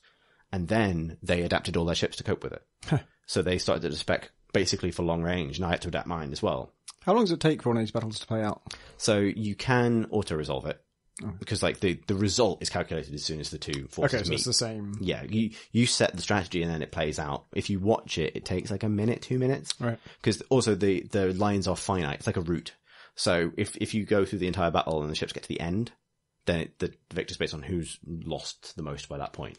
So there's no functional difference between auto-resolve and not auto-resolve, right? I mean, you pick your strategy either way. Yes. So you can, there's like 2 levels of it. There's a super basic level as well, where you don't go into the deep strategy menu. You just pick a general strategy. Like, so you can basically you can just pick a strategy and press go if you're confident you're going to win. Or you can drill down, and that's where you can like assign specific ships to specific lanes and go a bit deeper and look at their composition. Yeah. So there's the, I'm definitely going to win this. And then there's the, I need to think about this. And then watching the battle is optional. But beautifully presented, as you'd expect. Like, it looks great. But that sounds good, because the thing I don't like it when games are like, if you play this out manually, you can probably do better, but it just takes a long time to do that. Yeah. Like what they want, the the system they're usually going for is like, if you play it out manually, you might do better through tactical genius and come up with some amazing ploy, otherwise auto-resolve. But in practice, it's like, I know I can do better. It's just going to take me a really long time to do this. And on the strategy map, there's a lot of fights happening. I can't afford to spend this much of my life playing them all out. Yeah, I found that actually watching the battles is partly like, I've got a new unit and I want to see what it looks like. Yeah. Like, I've just unlocked the massive battle cruiser and I just want to see that thing fire at something. But the other part of it is actually sometimes it helps you understand why things aren't working, to watch why ships target prioritize the one that they do and so on. But it sounds like once you figured out that strategy against that opponent, then you probably just auto-resolve. Until suddenly you lose. Yeah. And then you can actually watch them after you've auto-resolved them. Right. So you can go and go, oh shit, what the fuck happened? And then it's like, you realize they've changed their ships, and that's, that stuff is genuinely really good. I think that's a really strong thing for the game. There's one really annoying bug with it, which is really funny, and you can see exactly how it's happened. I get onto funny bugs, but you can see exactly how it's happened, but it's the thing that the launch game shouldn't have, right? This is definitely something that should have been caught in early access. So if you, like I said, the army sizes are limited by your command value, but there's no stopping you having multiple armies. So if I invade a system and I have a big command value, so I have 10 ships or something, and they have, 6, and they have a low command value, so they have 2 stacks of 4 ships, which is a thing that will happen quite often. You have to fight them one at a time, and you have to fight the strongest first, which is just a rule, and it's to allow big fleets to guard little fleets, basically. But often if you go into a hostile territory, they'll attack you in defense, so they'll trigger the fight against you, and then based on the outcome of the first fight, they'll trigger the second fight if you're still there. So, as soon as you click go on the first battle, the game knows if the second battle is going to happen. If that makes sense? Yeah. Because it knows the outcome of the second one. Yeah. Because it knows the outcome of the first one already. Even if you choose to watch it, the game already knows how much you've lost and whether you've won, and therefore whether the second fleet will attack you. So, as the watch battle begins, during the kind of dramatic intro as the ships are leaving hyperspace for the first battle, it will do a huge pop-up for the second battle. It takes over the entire screen to tell you that you've got another battle to deal with, even though that hasn't happened yet, because the game has gone like, oh, it's combat time, and that will tell you basically the outcome of the first battle, because you'll notice some of your ships are missing, because it's going with future information, and it's super weird, but that happened a lot until and I was really confused by it, because also it looks like you're facing the same. It's like, has it done the pop-up for the same battle twice? You realize, no. It's done the pop-up for the battle that's about to happen, but too early. This is a thing I have with XCOM, where I move my units ahead a little bit, and it goes into cinematic cam, and I'm like, oh, what the fuck? Because it knows they're going to reveal some enemy, and only does the cinematic cam if it knows that, and so before it happens, you're like, oh shit, I've blown it. Yeah, it's and so there's a few too many rough edges like that, and little UI things that don't quite work right. I was ready to kind of be pretty positive about it overall until I got my first actual game breaking fuck up quite deep into a campaign where like I said, the diplomacy barks are quite aggressive. People tell you stuff about how they feel about you quite a lot. But it just struck me as kind of a bit over-aggressive, not broken, until I declared war on the tree people while I was playing as the bad spacesuit men. And they were allies with the humans. And so the humans declared war on me at that point as well, ish. They sort of, said aggressive things. And after I'd won a big battle against the tree people, I noticed that there was a human explorer ship in the same system. So I just attacked that as well. Might as well clear it up. The huge fleet. Destroyed it. Didn't need to play the battle, just auto-resolve. Gone. At which point, I get the declaration of war message from the humans again. So it pops up, and this big, man who looks like Sean Connery in Hunt for Red October, the human emperor, goes, "You're a sly one, aren't you?" And he would go to say something else about declaring war, but I just closed it. Cause yes, I am. Yeah, okay, cool. And then, a second later, it pops up again, and he goes, "You're a sly one, aren't you?" And then I close it, and he pops up again, "You're a sly one, aren't you?" And it's, "You're a sly one, aren't you? You're a sly one, aren't you?" And he just won't stop declaring war, over and over and over again. And "You're a sly one," and it's like, okay, so I end turn, thinking that maybe it just got stuck on this particular turn. And, it does the sidebar 4X game thing of like, here are your notifications, and a diplomatic message is one of them. And I have one diplomatic message, and I click on it, it's like, you're a sly one, aren't you? And as soon as I close it, it comes back down the side of the page, and it's like, you're a sly one, aren't you? And then I noticed that there's a button at the top of the diplomacy window, which is like, don't auto pop up these. Like, let me check them. Fine. So I click that. And then I just watch as my entire sidebar, which has never had more than like 4 icons in it at a time, just starts filling up with the diplomacy message, which is like 2 shaking hands. And it's like, it just starts like, they just get sliding in one after the other. And I click the first one, it's like, you're a sly one, aren't you? And I click the second, and basically that campaign's a bust now, because I can't do anything without, I can't, like, if I get another notification, I can see it at the top of the list, and I have to climb the ladder of this one man going, you're a sly one, aren't you? And like, I think the only way out of it is I have to try and ignore my notifications, get all my fleets together, destroy humanity to shut that guy the fuck up, and then hope I can get the campaign back on track, because I was really enjoying it. But that's the kind of thing that's like, I don't know, so it's so unfortunate, because stuff like that, like, there are definitely design level things. Like, I mean, I won't bang on about like mid to late game slumps in these games, but it has a lot of the same problems as other games in this genre, I think. But stuff like that is, it's tough, because all of these games seem to really come alive after their first big expansion. You know what I mean? It's like that weird life cycle of a 4X game where it comes out and you're like, yeah, it's pretty good. I like the things it's doing differently. And then when it gets its first big patch or its first big expansion is when you go like, oh, but now they've fixed that thing that was really wrong with the first one. And given that Stellaris just got, I think it's the second expansion, and is sort of much further along that road, and also getting cheaper, because these are also, aggressively Steam sailed quite frequently and things like that. It's a weird place for that genre to be in, where I think possibly the worst time to buy any of them. I mean, it's true for a lot of different types of games, but specifically 4X games. Like, they're the perfect games to buy 18 months after they've come out, when they've had a couple of big expansions, all of the problems everyone hated at launch have been fixed, and they're a tenner. Well, to condense it into a single sentence, it's like 4X games are better when they're 5X, and the other X being the expansion. Yeah, right? Indeed. Yeah. That's very pithy. I might steal that. One of the X's is already expand, so it's like expand and expansion. Yeah. So there's lots of things I really like about it. I don't know if I would recommend it, which is a shame to say. Yeah. Weirdly, my problem with Stellaris, and I think it applies to Ender Space 2 as well, it's an incredibly sort of trivial thing, but the thing, I really like that Gal Civ 2 is basically like Civ in that it's just a map of like contiguous space. And the thing I didn't like about Stellaris was it's just a series of gravity wells, basically, like each star is its own like node. And then that node is only connected to other nodes by certain lines. And there is like the slow warp speed thing that you can go between stars with, but the space in between them is totally dead. Like, nothing can happen in that space. It's just all about these nodes, essentially. And for me, that kind of takes away the sense of kind of landscape and territory to it. And in a very subtle way, like, it's a really cosmetic point, but that's, I think, I had a few problems with Stellaris, but that's ultimately why it didn't really click with me, because I never had a sense of place. It was always just a series of nodes. So, Ender Space is somewhere between the two.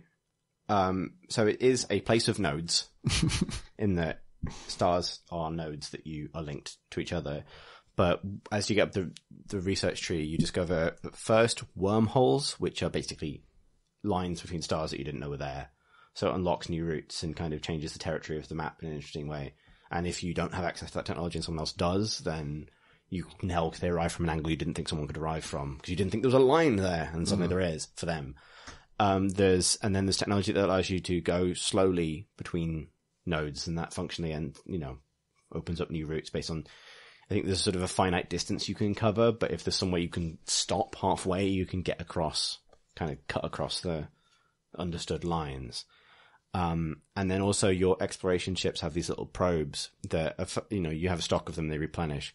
And you can either use them to kind of discover things on planets, which is kind of like loot, it's kind of like treasure in Civ. It's kind of like, search a ruin, get a thing kind of thing. Or you can just fire them into space and you pick an angle. It's like aiming a skill shot in an action game. You just fire them in a direction and they will travel for a certain number of turns at a certain speed. and just give you vision of whatever they hit on the way. So you can sometimes discover star systems that way without having actually found the node that links to them. And then if you have the right technology, fly directly to them. So there are some ways of cutting across it, but you know, it is still gravity wells and nodes and stuff. It's quite gamey in that way. But yeah, I think it's going to be really good in like 6 months, which is a shame because I genuinely think they've gotten, you know, there's loads of stuff to recommend it, but rough at launch, which is a shame.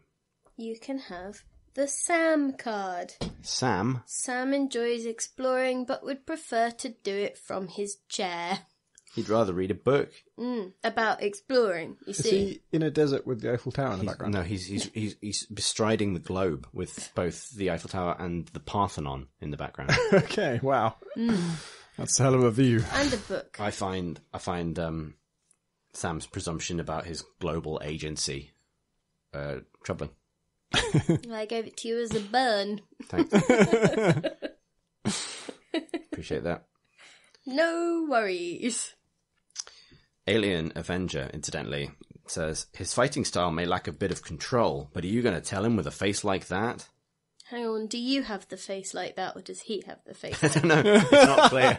You're giving your face, and you really want to talk. that? It might set Wow, up his Lego. fighting instinct. Exactly. His fighting style may lack a bit of control, but at least he's got his shit together. He's got a job. What's At going least on he in your doesn't life, look huh? like you. Yeah. Look, he's a professional. He's worked very hard. Yeah. He knows what he's at. Where he's about. He's a There are green no such words about clumsy guy. No. or janitor. Do you think his name is Guy? I don't know, actually. Clumsy yeah, guy or- Maybe. Clumsy guy. Oh, Guy. Janitor says, spilt your drink again? Fear not. The janitor is here to save the day and mop up the mess in no time. But that really sits in contention with how powerfully unhappy he looks. It sort of suggests there's a darkness there. Like, oh, spilled your drink again. Don't worry. The janitor is here. Plumber looks The janitor happier. can't leave. Look. There he is. That's what the janitor would look Plumbing's like a- if he was happy with his Plumbing job. plumbing is a pretty well reimbursed trade. Well, Plumber is he's- scissors type, and Clumsy Guy is paper type, so Plumber beats Clumsy Guy.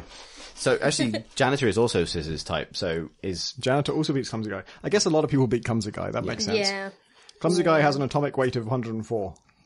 so. I mean, actually, an alien Avenger is also scissors type. So what I suspect is that scissors type is essentially like a sort of degree of working class, like. Because I mean, But this is blue collar, is it? yeah, it's like the blue working collar. class Yeah. with scissors Whereas, type. like, I mean, clumsy guy is what, paper? Well, Yeah. hang on. So other scissors type are plumber, which I guess supports your theory, which maybe, Plant Monster is scissors type. Flamenco Always suspected he was dancer. working class. welder, Well, I was going to point out that Sam. rockstar. So Sam, who is afforded the luxury of essentially just being defined by his own name and not by a kind of, like an appellation role that in will society. define his role in a capitalist society, and who enjoys global travel without consequence. He is rock type, Oh, I so he see. actually is he is the oppressor because So he is counters trendsetter. exactly the bourgeois. It's good to know that Clumsy Guy could beat him up. Yeah, clumsy Hang guy. on, though, gingerbread man, by your logic, would be a blue collar worker.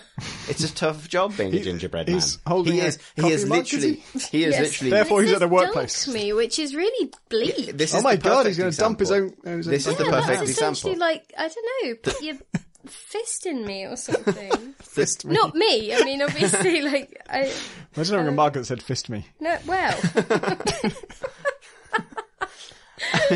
Oh, well, what I was going to say is that what I was going to say is that the gingerbread man's labour is explicitly to be consumed. You know, he is, Yep. he is an object of consumption in a society obsessed with it, as embodied by travelling hang on, Sam. the mime is on a similar social echelon as Exactly. Clumsy Guy. A mime is so mime and clumsy guy are the same. They're the downtrodden. So hang on. No, it's mermaid, clumsy guy, mime, jewel thief, and there was there one a more. shark? I think diner waitress. I think these are people that exist outside the So- system to some I extent. don't know. Oh, and skeleton guy. What type is he? He is Paper. paper. Maybe the thing that defines the paper Shark types guy is is their rock. Makes sense. It's an extremely bourgeois profession being a shark. I mean, like, it's They Shark didn't Week. call him left. Bourgeois shark. They didn't call him left shark guy. He's also he's always closing. I mean, guess what I'm saying is that, I mean, I suppose all those paper people exist outside of a system, or they've somehow opted out of a strict, libertarian ideology. I don't know where I'm going with this. I'm trying to find some The bear is Lego type. yeah, so is the tree. But this is the natural world. Does it say create on the tree? Yes. Yeah, so I think that's Lego type is create. Yeah. Yeah. I think it means like you can't use this in a rock paper scissors battle. You just got to build something. Yeah. Exactly. It's But like, that's- why aren't you doing something with your life? And what it's trying to communicate to you is that the only way out of a broken system is to create your own alternative to that system rather than try and fight it Out of from Lego. within. I Yeah, think because, you're reading a lot into this. well, I mean, yes. Yeah. What I'd say is that I personally identify with both Janitor and Alien Avenger, who represent the diverse workforces of different cultures, but each equally valid. I'm with Plant Monster because he's clearly a human in a hat, and he's been classified as a monster by society. Indeed. Aww. Do you want the wacky witch to keep him company? Okay. Okay. They're both scissors type, so that Yeah. they can scissor together. They can go to the work canteen together. Yeah, that's what scissoring means.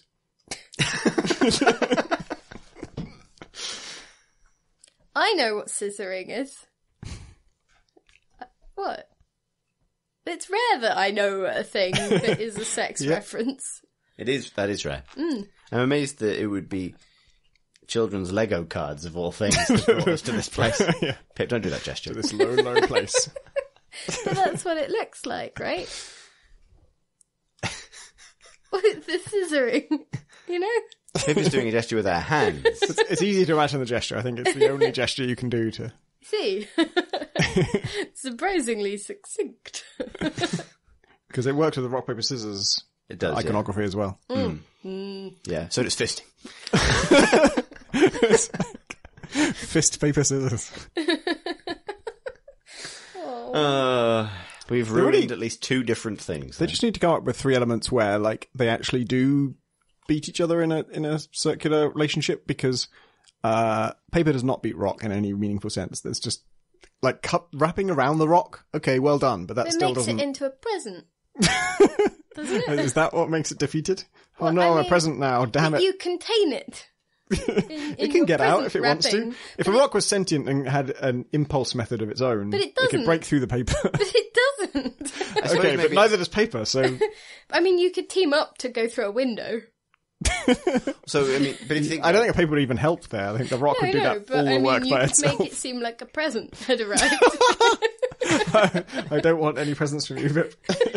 you really don't. Just for future reference. Because I guess you could say that if the metric of competition, how they were actually fighting each other, which doesn't make a lot of sense anyway, was that like they render each other ineffective, then you could say that, you know, a rock does blunt scissors, right? Because it can't cut it, so it goes blunt. Paper does soften a rock, so it's not as useful for hitting things with anymore. It makes No, it doesn't. If you wrapped a rock and paper and threw it at me, I'd still really be upset. Okay, but like in terms of like maybe a sharp edge or something, you might get in the way of that. I don't know. The thing is, Maybe you couldn't start a fire with it. No, you could start a fire better actually with paper on it. but like, maybe, Could you not use a rock to sharpen a pair of scissors as well, perhaps? yes, you could. Right. The other thing I was going to say is that if you cut paper, Rock you've is got just two the best. pieces of paper. So if you interpret it that way, You're multiplied. really powerful against rocks. You strike me down, I'll become more powerful than you can imagine. I mean, twice as powerful. Exactly. I don't know if you can imagine that, but if you can't, then definitely. split into two Yeah. smaller Obi-Wan Kenobis, Hang on, have both which is of you actually got quite imaginable. have both of you got a rock and a paper and a scissors? I don't have a paper. I've got I've got scissors and a create. Oh, and a paper. I've got two okay. scissors, a rock, and a tree. Okay, well, Tom, you can have the shark guy, Yeah, my favourite rock. and you need a what? A paper? Yeah. Okay, well, you can have the mermaid. Okay. The mermaid's biggest wish is to set foot on land one day, but something tells us that might be a bit tricky. See what you did there. We could swap places, because I'd like to go under the sea. There's a whole thing about mermaids swapping places with people. Oh, yeah, I know, but I don't want to marry anyone. Okay.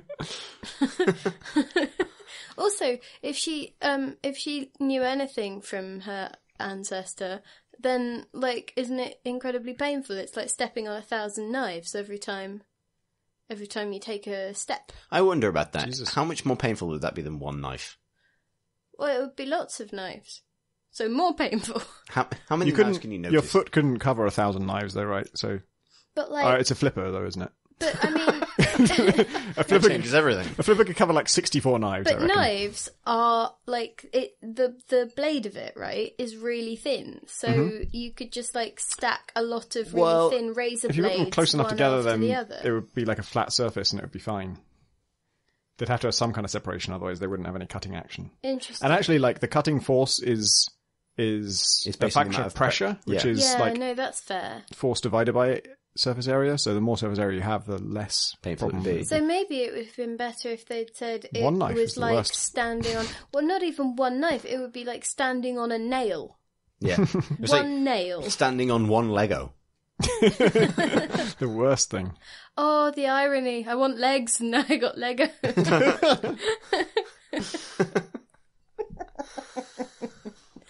Make myself laugh. Don't know what that was like if you can't see any of these cards. I hope it's entertaining. No. Well- Did you say no, Viv? Well, no, I mean, yes. I forget. I wasn't really listening. I don't listen to a lot of what I'm saying after I've thought I'd start speaking, because I'm already trying to think of either the next thing or I've been distracted by something else. So I just sort of let it play out. It doesn't show, don't worry. Shall we do questions? Yes. Shall they come from questions? Inevitably. Shall they produce answers? That's the question. The answer? Yes. Oh, one of you can have the welder for welding questions What kind with is he? answers. He's scissors. Scissors. That's maintaining my interpretation of this text. Okay. That is a very blue collar Yeah. profession. It's it's blue scissors, actually. Well, a flamenco Right, blue scissors dancer is profession. also blue scissors. Well, I mean, tourism is a vital part of the Just modern as economy. dressing up in a shark suit is a very green rock profession. Also, grandpa is a blue scissor profession. He was formerly a provider or producer of some kind. Interesting. Anyway, is he specified as a grandpa or is he just old man? It says grandpa. Okay, I'm sorry. What's he got there? What's he holding? A newspaper. Okay. It's called The Old Times. Which is kind of on the nose, really, isn't it? I like it though. I think, well, You only got a few words to make your point, and I they think- did it. I think this is a commentary on how the old and the economically vulnerable receive their news from a diminishing set. good So lord. let's do questions.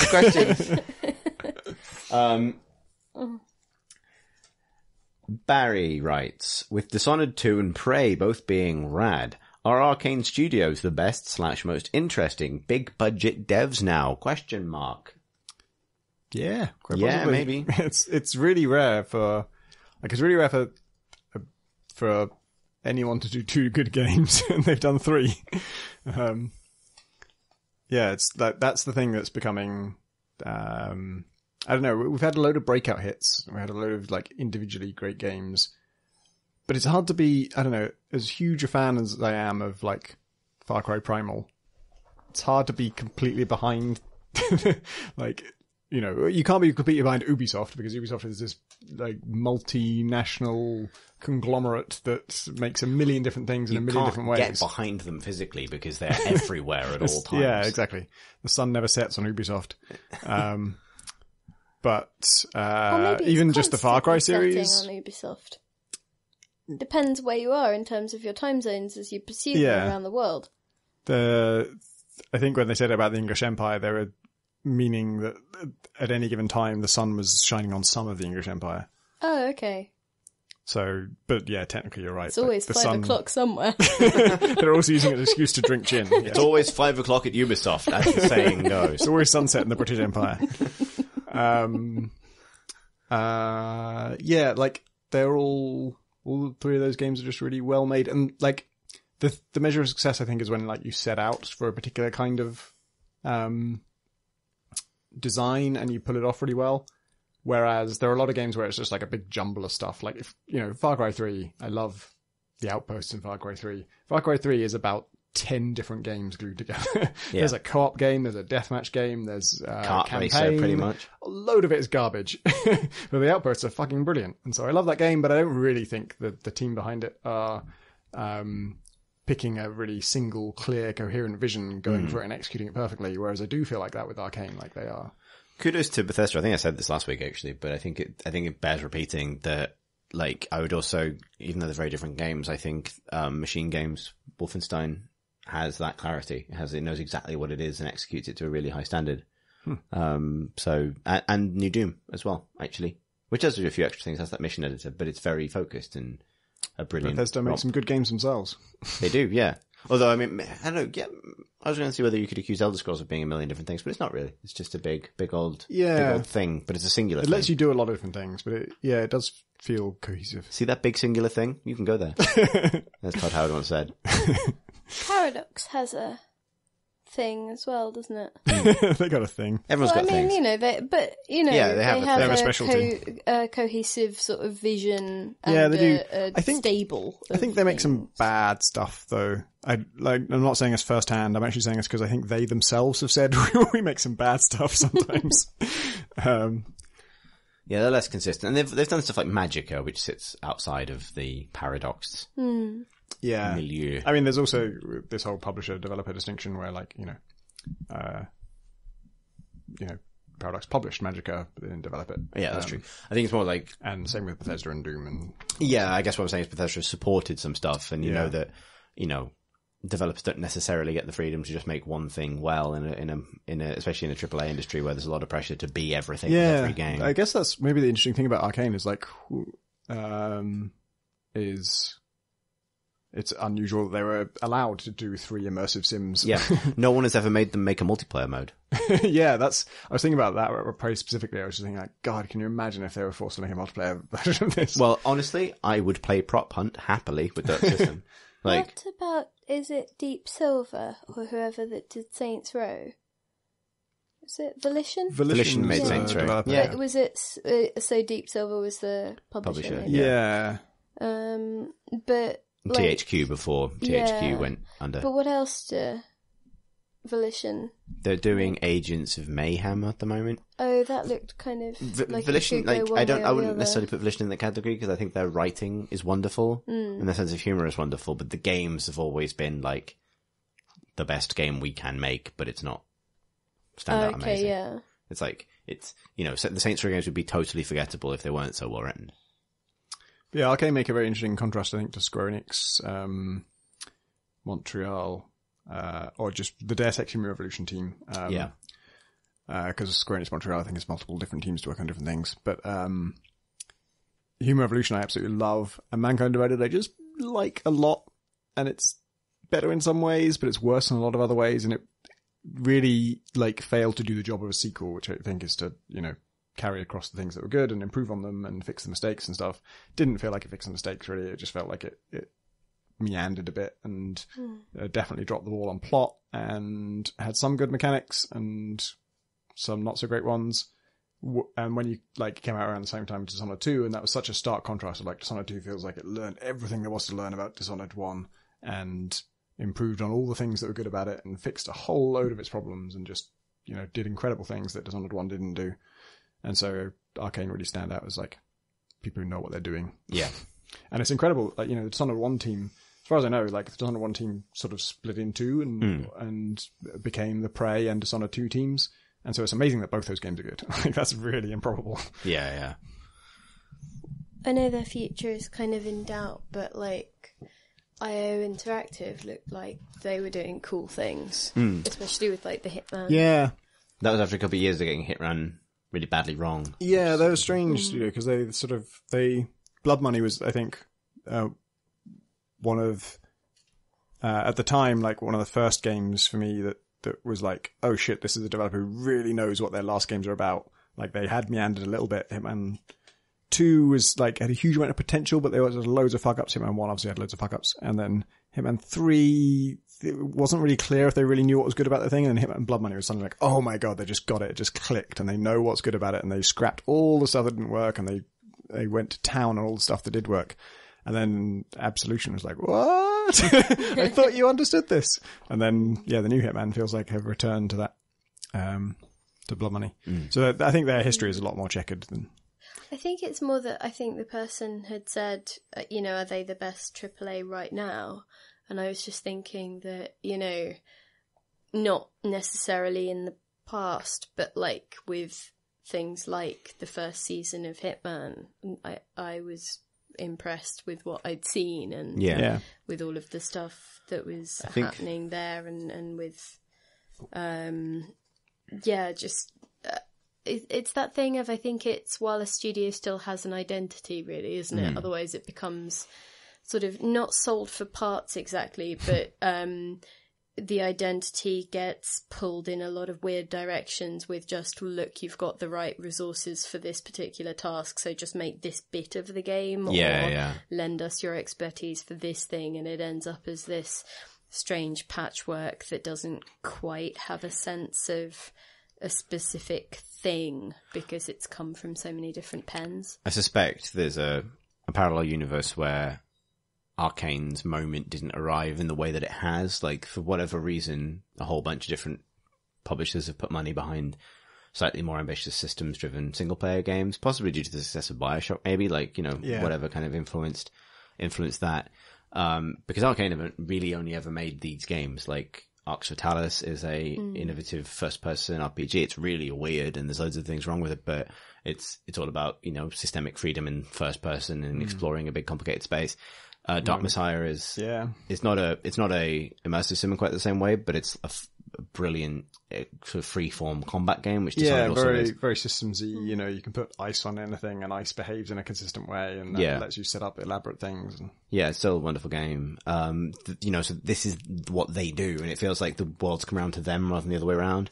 But so when you were reading the question out initially, I was sort of wondering whether it was more they are having an amazing moment, and obviously that's built on a lot of hard work and expertise, but you sort of wonder whether if they just keep doing this stuff well, that sort of sheen might dim as people sort of go, okay, well, we've seen that a lot, so when we want these kinds of games, we'll come to you, but someone else will have their moment, and that will just sort of, it's the nature of appeal and novelty and tastes changing over time.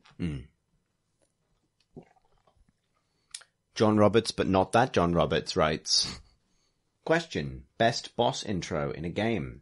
His is Undertale's Asgore. I really liked the thing Borderlands did with bosses where each one gets their own title card. They all do have an intro, and you get a little bit of their character from that. I don't know if I have a favourite of those. But Titanfall 2 also does that weirdly. Title card. Yeah. I think it ended up just being a really popular the crash zoom onto person. Yeah, I think, was Borderlands the first one to do it? Because I think it was the first time I'd seen it. But I mean, even back in, 1997, 8 for Ocarina of Time, it was. Oh yeah, they do the crash zoom. Yeah, there would be that, and it would actually have the name of the, the full name of the boss on the bottom of the screen, and it would get its own little cinematic. Actually, I was watching a Christopher Odds playthrough of Prey, and he has subtitles on, which I did not. And you know how all the aliens in Prey have question marks as their name, and then you eventually you get the ability to figure out what they are. But for most of the game, most of the early section they're all just mysteries. What the fuck is any of this? If you have subtitles on, it just puts their full, exact, real name in front of all their dialogue. And I didn't even know they had dialogue. To me, it just sounds like alien warbles, but they're actually saying stuff. It's kind of like human dialogue that's been processed in some way. Oh. And so even there's an enemy that's kind of invisible, and it just outright says what the enemy is, and it says what it's saying if you have subtitles on. How weird.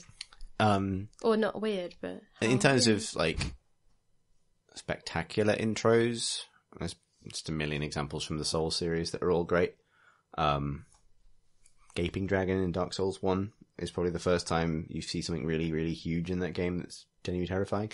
However, my nomination for this is the entire intro sequence thing for the final boss of Bayonetta, which is another reason to just tell people to go play Bayonetta now that it's on PC, really. I don't want to say anything about it, because I don't want to spoil it, but it is the perfect ending to a perfect game. It only gets more perfect immediately after that. It's great. It's really, really good. I like it a lot. Jens writes in with a little challenge. Oh dear. It's for you, Pip. Oh no. Dear Perch and Haypile, your talk about how terrible the most recent Assassin's Creed subtitle is, it's Origins, I almost said it wrong, gave me an idea for a sort of litmus test of how unwieldy the series has become. Can you nominate the podcast member with the least familiarity with the Assassin's Creed series? Holla. Then see if they can attach the correct subtitle and chronology to the following games. Chronology is maybe a little bit harder, but we'll definitely go for subtitle. Oh god. So, first up, Assassin's Creed Renaissance. Is that really a game? No, as in, he's given them the subtitles of where they're actually set. Right. You have to come up with the actual title of that game. Interesting. So, what is Assassin's Creed Renaissance called? 2. Yep. Yes, it's Assassin's Creed 2. Yeah. That's correct. Oh, okay. You Good. got it right, yeah. No, I was, because that's the only one I knew that was set in the Renaissance. Assassin's Creed The American Revolution. Oh no. I think is this the one that you have played a lot of and I've got played super into? This is the first one I didn't like. Capers? What? It's not Assassin's Creed. Capers. The answer is Hang in on, fact- wait. Freedom? Free Badlands? Outward Bound? Homeward Bound? Assassin's Creed Homeward Bound. Or as it's also known, Assassin's Creed 3. Oh. I was when you said free, I was trying to lean you into it. No. Oh, sorry. I thought they had like subtitles like Brotherhood or whatever, you know? Well, we're getting there. Some of them do.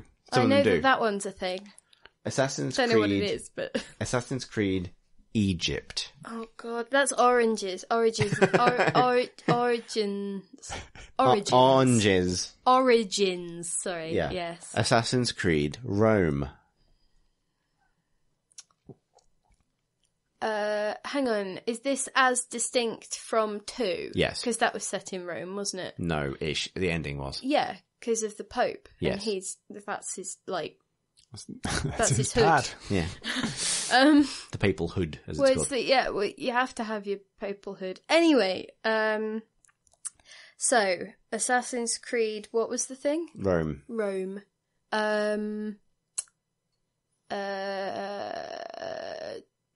4, 1, Caesar. Assassin's Creed 4-1 Caesar. It's a distress call. No, it's like an order, like Assassin's Creed for 1 Caesar. No. Okay, I'm assuming none of those are correct. Can I take a guess? Yes. Because I don't know this one. Is it Brotherhood? It is Brotherhood. Oh, for fuck's sake. Because I knew that's the one Damn it. after 2, and 2 was in Italy, so... Assassin's Creed Pirates. Black Flag! Yeah. Know that one. Assassin's I Creed. previewed that one. Assassin's Creed, the one with 4-player co-op. Oh, Assassin's Creed France? Yes, but that's not the name of the game. Revolution? No. Resolution? No. Liberty? No. Freedom? No. Hang on. Was any of that close? No, it's Hang on, no. It's sort of linguistically.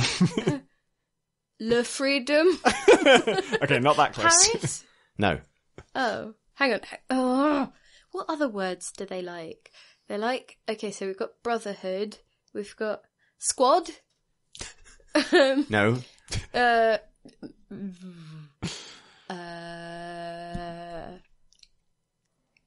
What's the opposite of Game Maker? Friends. Oh god, no. Oh no. Player. No, as in, what's the opposite of the software Game Maker? Unity. Yeah. Yay. Oh, It's Assassin's- okay. I knew you'd understand it if I put it in that way. I knew that That's Tom so would, not the opposite. and I knew that Tom would hate me saying that.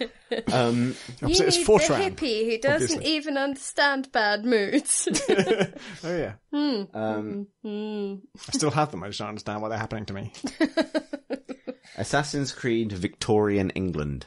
I know that one. It's Syndicate. It is. Because I remembered that while I was thinking, hang on, wasn't Brotherhood set in Victorian London? So you got One there. of them is called Evie, and the other one is called, like, I don't know, Stuart or something. Jacob. Okay, but one of them is called Evie, right? Yeah. Fry. Evie Fry. Yeah. See?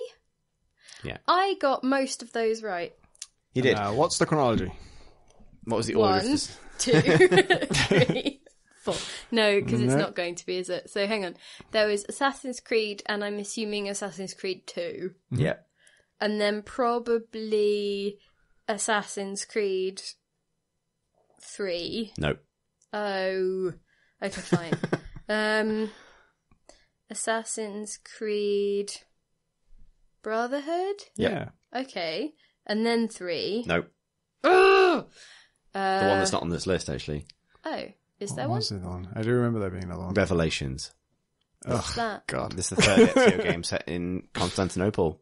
Right before... Well, What one. happens in Constantinople for this? Ezio... It's I don't know. It stays Oh, in is it Constantinople. Ezio? It's the old man Ezio game. It's Ezio's last one. How many is he in? 3. He has a full trilogy. Oh, but one of them didn't even get called a number. It's Two of them didn't. Two of them didn't. Oh. So Ezio's trilogy is 2 Brotherhood Revelations. Right. He's an old man at the end of Revelations, and then he has Is a that the Revelation? he has Just a a really paraglider. old- he has a paraglider chase and You're tries to pack old. it all in.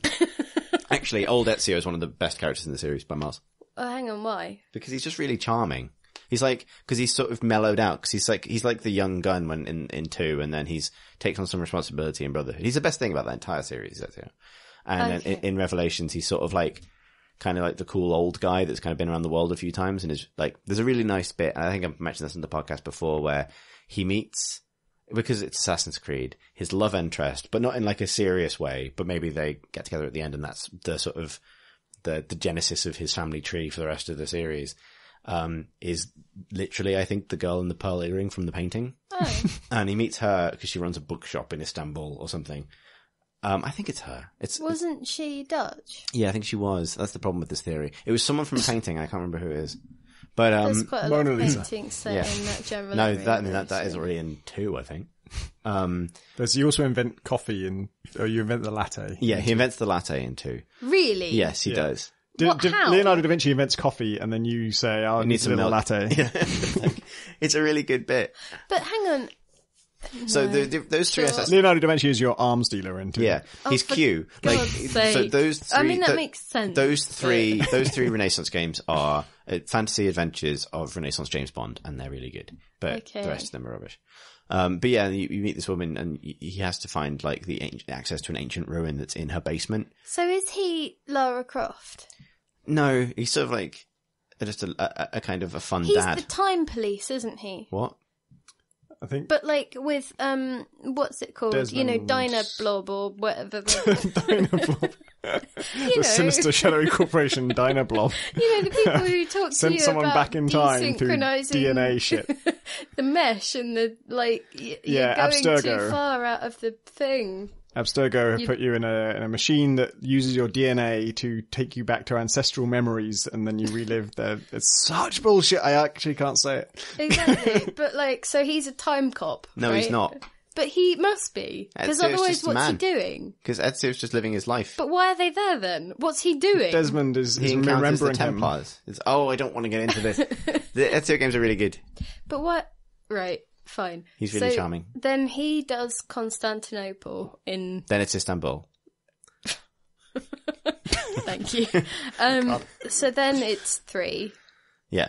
Okay, and then after 3, I think it's straight to It 4, was- isn't it? There wasn't any, no, like- there was Rogue as well. Oh fuck, we forgot Rogue. I mean, was I don't Rogue? know what Rogue Rogue was the other was that one. console only? but- Yeah. It was Yeah, last that gen was like console. piratey one.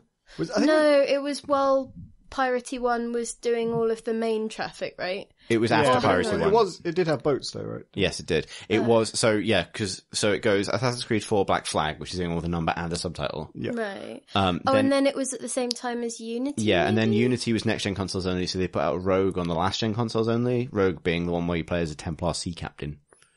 Right. Yeah. And then it was Unity, then Syndicate, and then the grand absence in our lives from this beloved series. And then Origins. And then Origins. Just because, why not? Yeah. Almighty. God almighty. And then Use in up the all future subtitles. it will be Assassin's Creed Squad Goals or something. You know? Assassin's Creed game My making. money's on Rise. They've got to use Rise at some point. It was the subtitle for Assassin's Creed 3, though. Oh, really? Yeah. Oh, fucking hell. Like, it was Assassin's Creed 3, Rise. Revelation?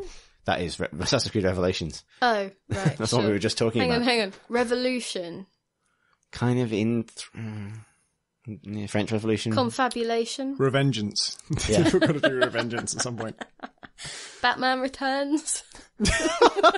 Every series must eventually hit its Batman Returns. The Templar Strikes Back.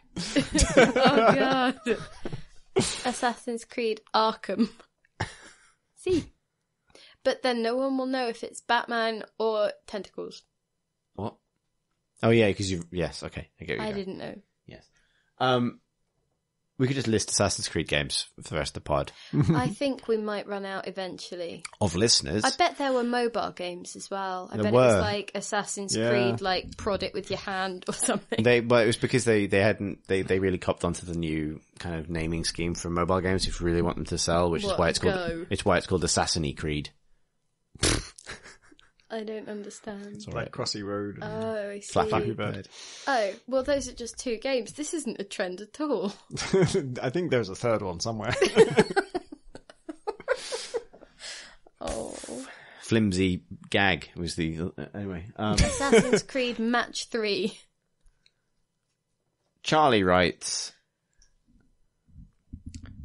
Dear Creighton Crowbar, on the last pod, Tom F. mentioned that there aren't any competitors to Windows. Did I? I don't think so. That doesn't sound like a true thing I to might have say. been drunk. I assume he meant specifically for gaming. I think he's giving you the benefit of the doubt here. Okay, good. Just so Sounds like what I need. But I think that you might be surprised by how many games now support Linux. And as someone who switched from Windows a few years ago, I can say that it's no longer more complicated or difficult to use than Windows, if it ever was. Just wanted to say that your info might be outdated. Try it. P.S. I bet Pip's controller will work on Linux. Thanks for Linux, everybody. Charlie. Wow. Well, Getting that point. Waving that flag Yeah. all the way through. the thing that Linux has got going for it is the Penguin. That's I'm true. just going to put that out there. There is, my game is on Linux. I'm not surprised by that. I knew that. And all of Humble might games be- are on Linux, aren't they? Yeah, so that's an interesting like market force that has changed, I think, in recent years, where actually the reason Gunpoint is on Linux is because it had to be on Linux and Mac for me to have it in a Humble Bundle, Yeah. and they had expressed an interest in having it in a Humble Bundle, and I was like, oh my god, that's going to be amazing, let's do that. And these days, Humble Bundles sort of like declined a bit in terms of their overall success. And also they just sort of, Well, there are so many of them, aren't there? yeah, I mean, it's hard to keep that going forever. And the revenue you get from them is comparable to like a mediocre Steam sale. Like a good Steam sale would be more.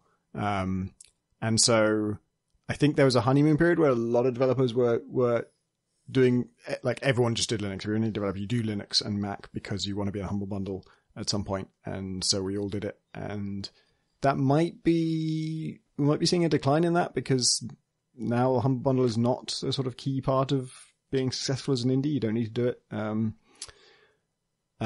So maybe we'll see less support for it. Like by itself, it usually doesn't pay for itself. I think. Well, it depends on the scale of the game. Obviously, if it's a really big game, it will. But it's a bunch of support work and it's a bunch of effort that if your game is not a huge success to begin with, it's never going to make it a huge success. It's always going to be a very small percentage.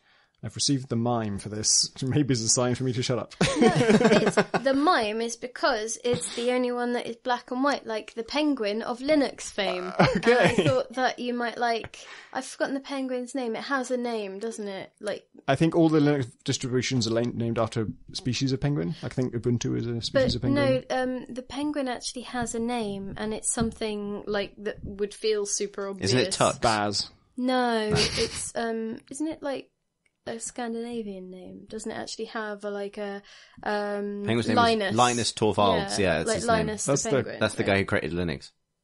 But I thought the Penguin was also The called... the Did the Penguin make Linux? The Penguin Linux. Is it just a picture of the creator of Linux? The Penguin is a Linuxist. It's fine.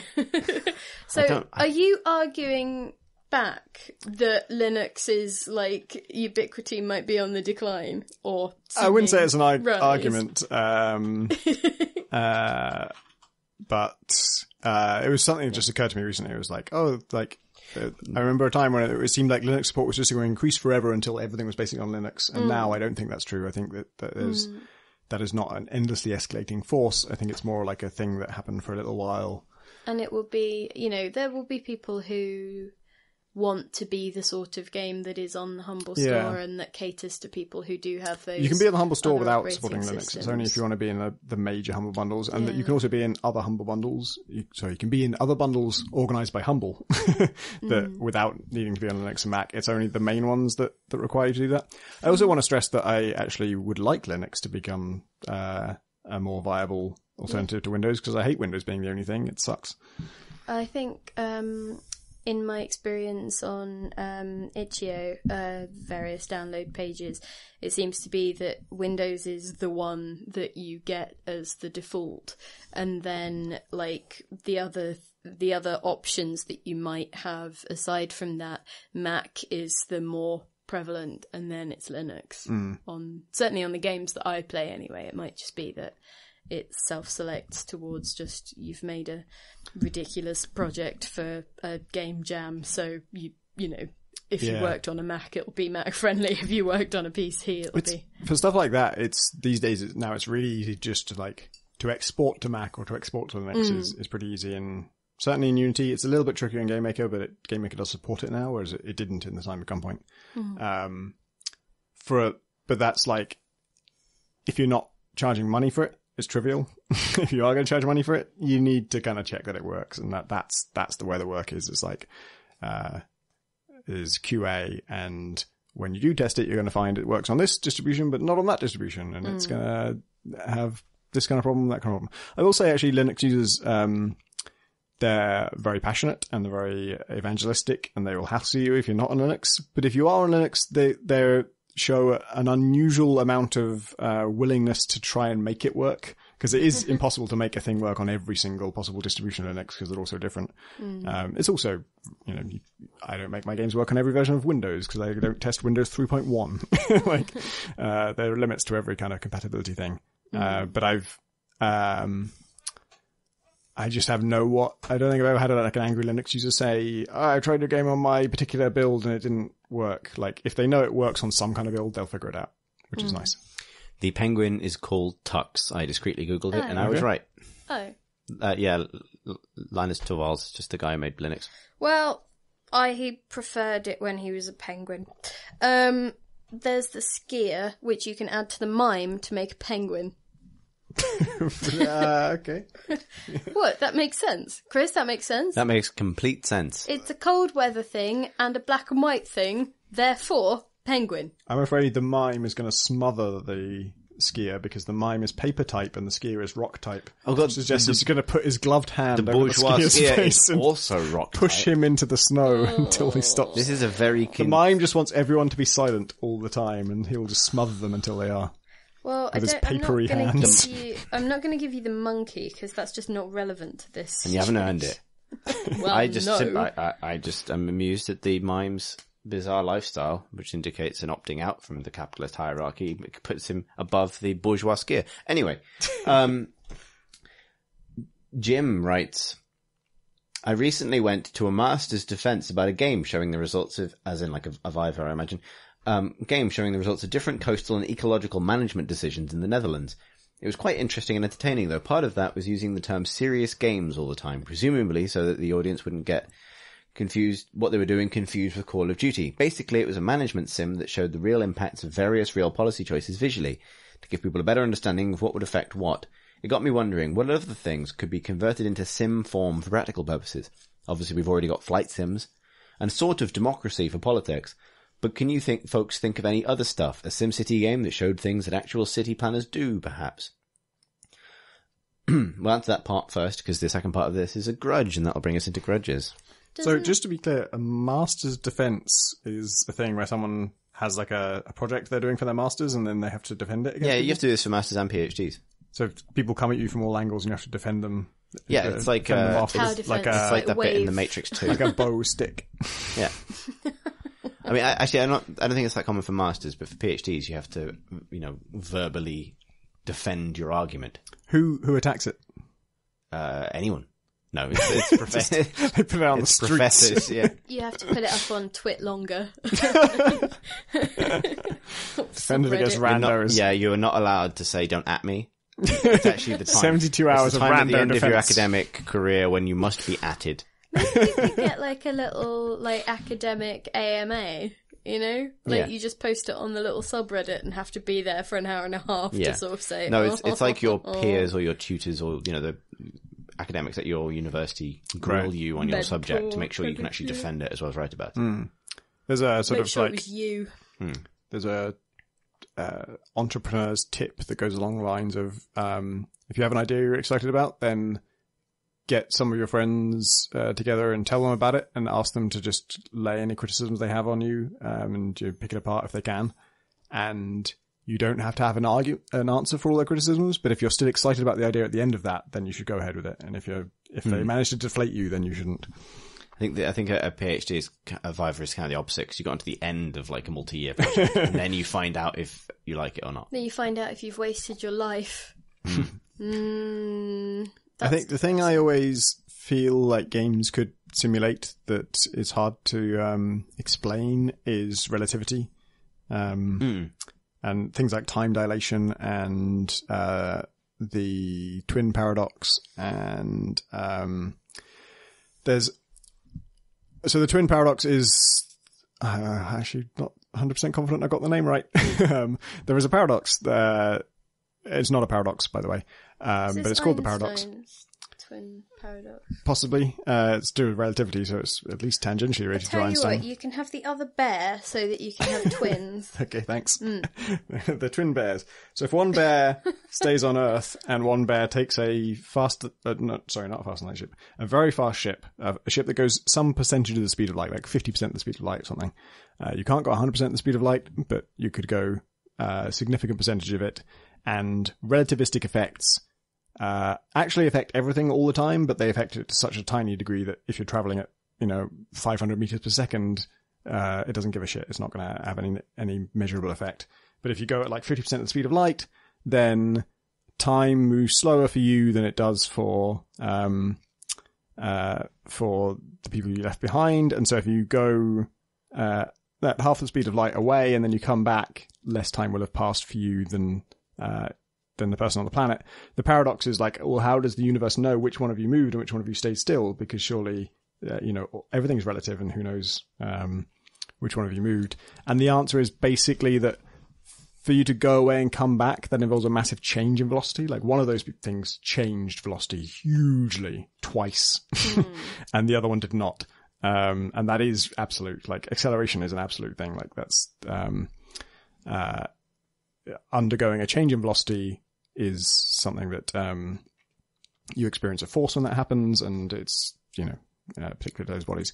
That's something where it's like it's hard to get your head around, but a game I feel like could explain it. And time dilation is obviously part of that, and that's something that I don't really know. Like there's a game called The Slower Speed of Light, which is by an academic entity of some kind. I want to say like MIT or something. Some students, but I really didn't feel like that succeeded in explaining anything. It was supposed to show you how sort of colors changed if light was going slower. Like it treats you like you're walking at normal walking speed, but it's set in a universe where the speed of light is like 10 times your walking speed or something. So your walking speed is a measurable fraction of the speed of light.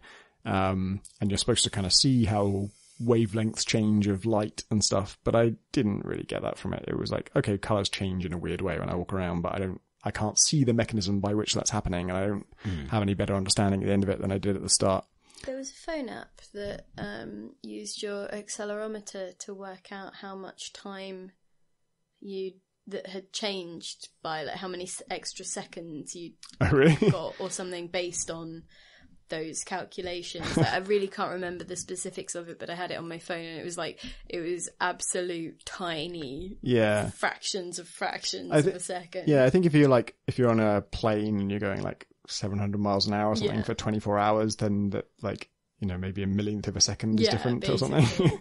I'll see if I can find out what it was. But the thing that I was going to say was that games do simulate some of the things that the person specifically asked about, right? Like the city's skylines, you could set it up in particular ways, and I think a bunch of the decisions were obviously made for gameplay reasons, but they would have been rooted in how actual cities work and traffic flow and, you know, those kinds of things. But also there's a game that I think has just come out called Blockhood, and that's about building small neighborhood-sized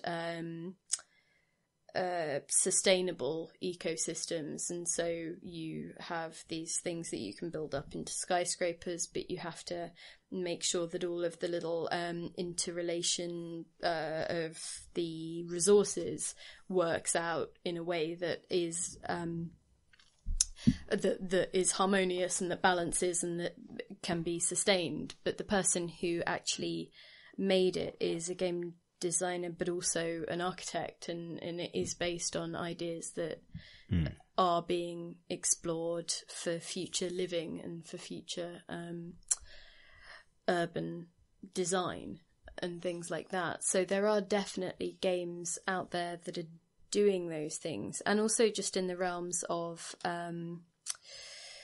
simulations that people are using for purposes other than entertainment. Like there's a bunch of stuff that the Kinect is being used for in terms of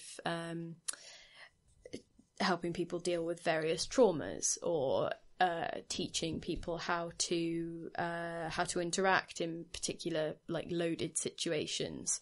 So and I don't know how people would obviously vary and how they apply the definition of game in that, but certainly simulations are being used for those other purposes, and then that feeds back into games, because once you've developed the algorithms, once you've developed those systems and those mechanics, you know, like they don't just go away.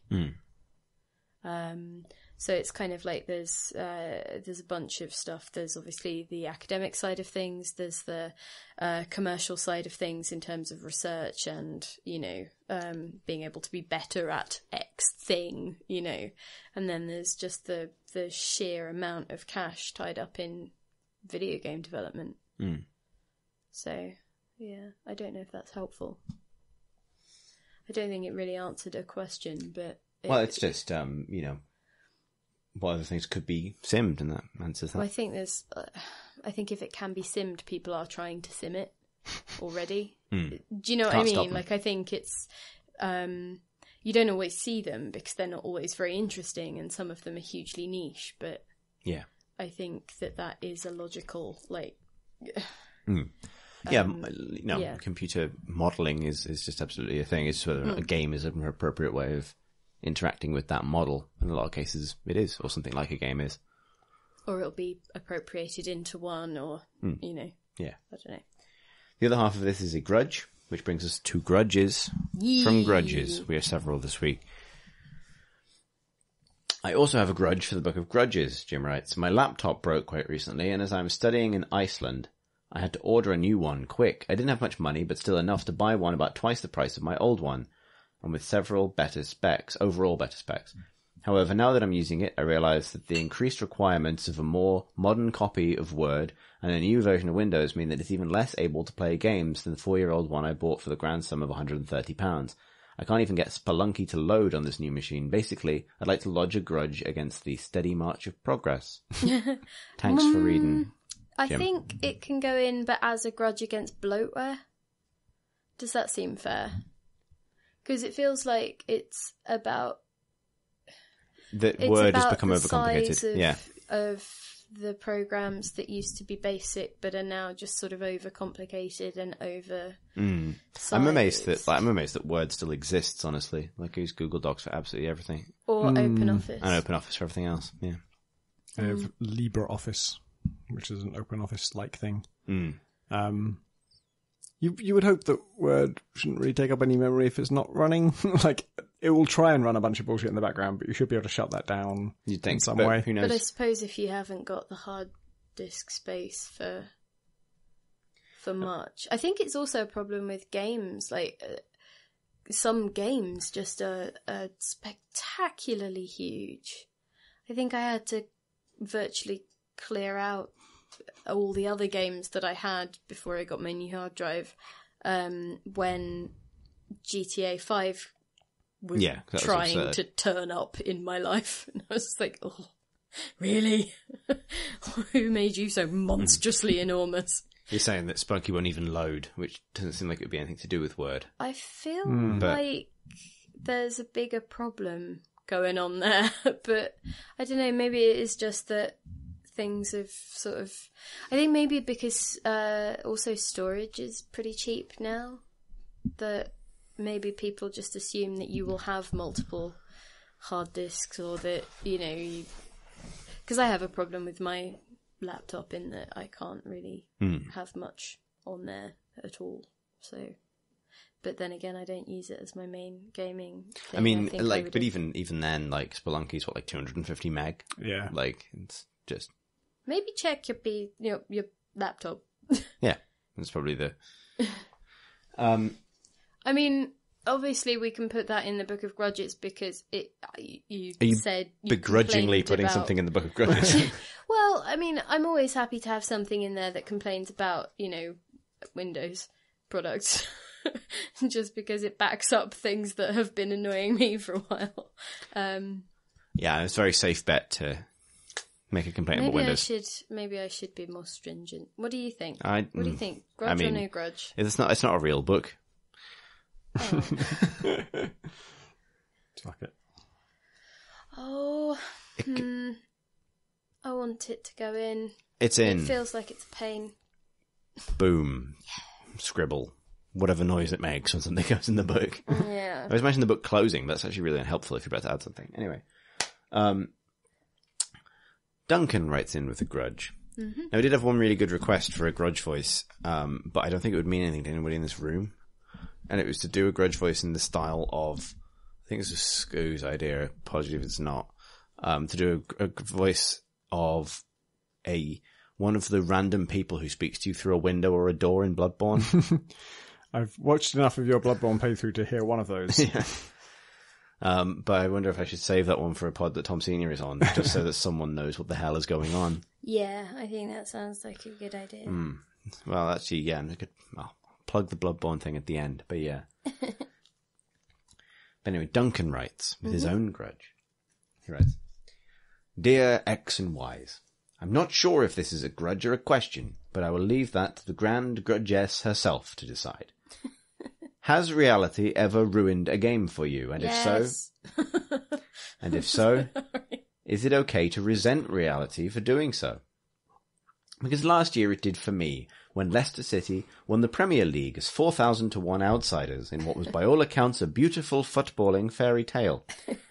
However, their improbable success has cast a dark shadow over my 2-decade-long relationship with the Football Manager series and its predecessors. The key to FM's appeal is its veneer of authenticity. Its incredibly complicated databases of players and tactic systems are all about building the fantasy that somehow, if you were given a chance, you too could take Accrington Stanley to the European Cup final. But Leicester having ruined all of that by pulling off a success so improbable that every one of my fantasy football accomplishments just seem petty in comparison. Worse still, they succeeded in a way that is just not possible to replicate in FM simulation, undermining its authenticity. Thanks for answering, everybody. Sorry, I have no idea how to type that the way you say it. Duncan. Okay, so do you guys remember an advert for something where it was like a family scene and some kid was saying like, I think it was like maybe taunting another member of the family, saying you're going to play for Accrington Stanley, and the other kid was like, who are they? And he's like, exactly. No? I don't know. This is an advert for something. Maybe a listener can write in and tell us what it was for, because it failed as an advert because I don't remember what the hell it was trying to sell me. But it was a joke. To sell you Accrington Stanley. It was a joke based on the fact that Accrington Stanley were nobody and they would never amount to anything. And I don't know how that converted into selling a product, but it did in some way. And not being a follower of football in any sense, and certainly not knowing who the hell Accrington Stanley are, I remember having to see this advert like 15 times before I could pass the language going on in it. Like, what is he saying? What is that? What does exactly mean? What is, who are they? I don't know who they are. Exactly? Why exactly? What's this exactly? Exactly what? It's like, and now I understand it, but. Have you seen that video where, they speak English as it sounds to foreigners? Hang on, have you just understood the advert? No, I understood years later. I thought you meant like that this grudge had finally unlocked this years-long puzzle of what they were saying. It is the first time I've ever heard Accrington Stanley outside of the context of the advert. Really? Yeah. Huh. How about you? I actually thought it might have been made up for the advert. You were saying, Chris? I can't remember. Oh, okay. Well, the thing here, though, is that it's kind of also a grudge against the way that people who market these games are kind of like, oh, you too could get, take one of these idiot teams up to the top of the Premiership, as if they don't have a chance. And it often feels like they don't, because some of them are absolutely terrible, or, going through massive lulls, or do not have the cash, or do not have the resources to get as into debt as one would need to be a thriving football club, in some kind of air quotes. But I think, it's obviously all hinges. A lot of the marketing strategies for those kinds of sims hinge around, but they won't ever happen in real life, which is kind of interesting because it's almost hopeless, It's like, here is where you will live out the dreams that you can't as a fan of those people in real life. And then Leicester have obviously upset the apple cart by just buggering off up the league, It's like, it's quite nice up here, maybe we'll stay. I mean, I don't think they have. I think that it's kind of not been sustained, if memory serves. Might be completely wrong. But yeah, I mean, when I was a kid, it was like the top of the league was dominated by United, Newcastle, Liverpool, Manchester, what's it called? Arsenal. And so it was kind of samey, and you could maybe get away with that marketing stuff. I mean, Manchester City were nowhere near anything. And now, that. Where was I going with this? I don't know. You started talking to Tom and I about football, so we both vanished you into... You both just started staring at me blankly. And obviously money I'm gonna have to cut out the Magic Roundabout theme that started audibly playing in this room. But anyway, so, I mean, I think it's kind of interesting. I think it's a little bit mean to resent Leicester for that happening, because it was such a good fairy tale. And I do appreciate your point that, it wasn't a conscious thing. It was like, just, oh, for God's sake, I've been one-upped by reality. But in a way, that's the nicest thing that could have happened, because essentially all the marketing was... it's all hopeless. Why don't you come and play our game? And then it's like, wait. I don't think... I'm going to pause you there, because I don't think the line for Football Manager has ever been, it's all pointless. Play Football Manager. I said hopeless. Okay. But... all is lost. Enjoy Football Manager. But that's the point of it, isn't it? That is where they're heading, ultimately. It's that, oh, look, you support Derby County... they're so dreadful. Why are you even bothering? Why don't Why are you even alive? No, but like, why don't you try and like rely on our algorithms to get us? Why are you alive? Come to our algorithms. Come to the sweet comfort of our algorithms. The universe will end in a cold and silence beyond reckoning. Football Manager 18. Where's Accrington and Stanley? Who are they? You might well ask. But you know what I mean? They'll just be like, oh, well, you know, Port Vale, do what you will. All is lost. Port Vale, do what you will. That sounds like a great name for a place where you do what you will. No, these are all marketing gold. We need Graham here as a long-term Football Manager player who would certainly know what people get out of the game.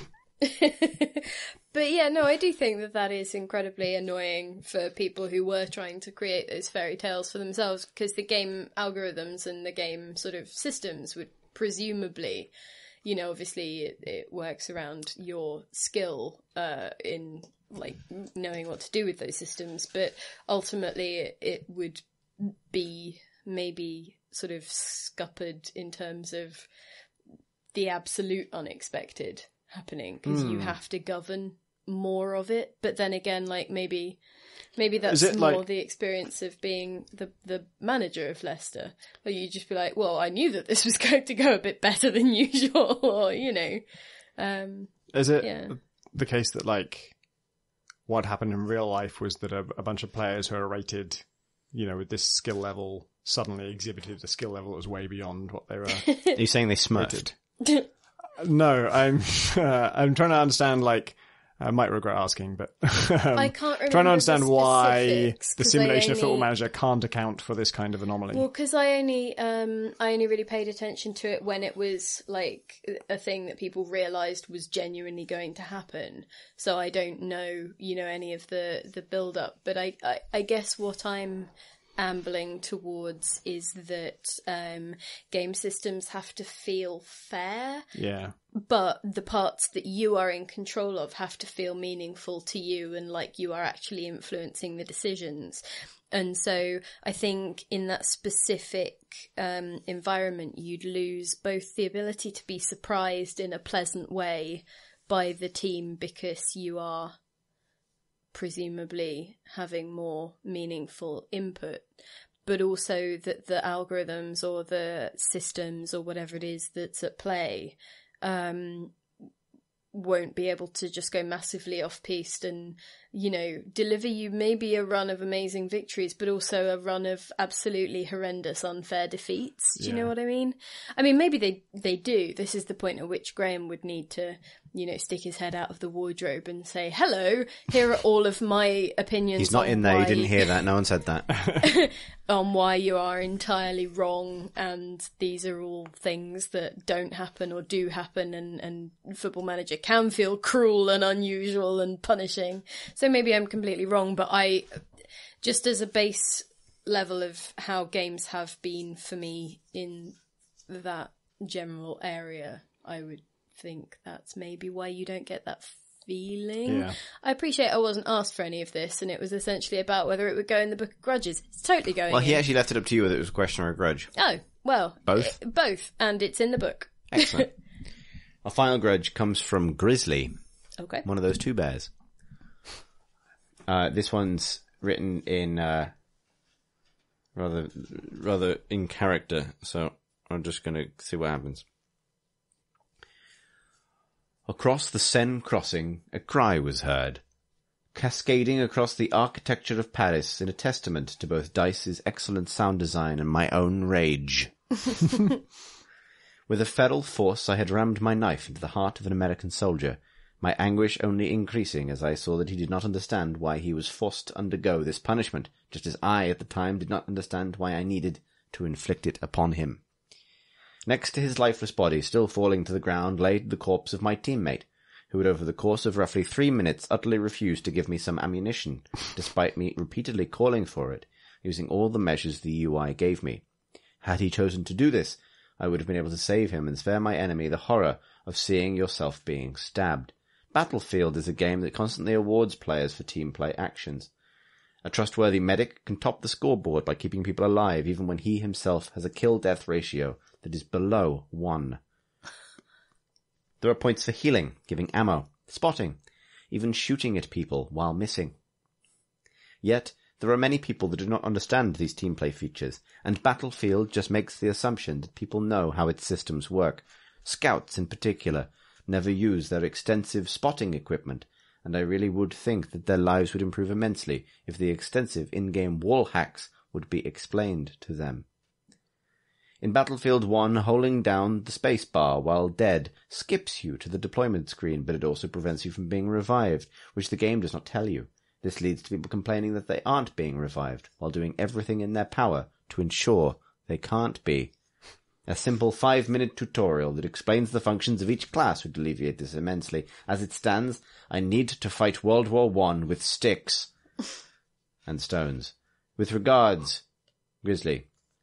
P.S. I would also like to complain that the new Assassin's Creed Revenant, which I don't know what is that, wastes a lot of time trying to be the computer game version of Westworld rather than just wanting to be a good Western, but you'll undoubtedly address this in a future pod. What? Do we? Are we? What is that? Is it cowboy? What? Wait, have we missed an Ass Creed?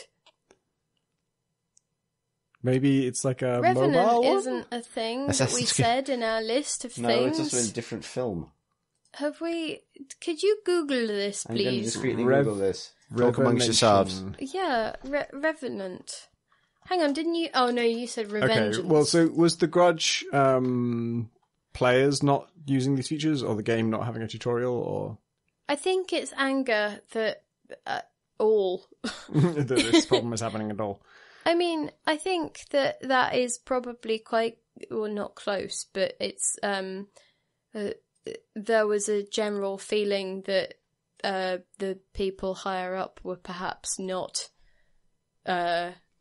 cognizant of the needs of those on the battlefield in that conflict. I mean, obviously, it's not really on a similar level to not having a tutorial, but there was a certain amount of why the hell are you sending me into battle with a horse that's going to get shot?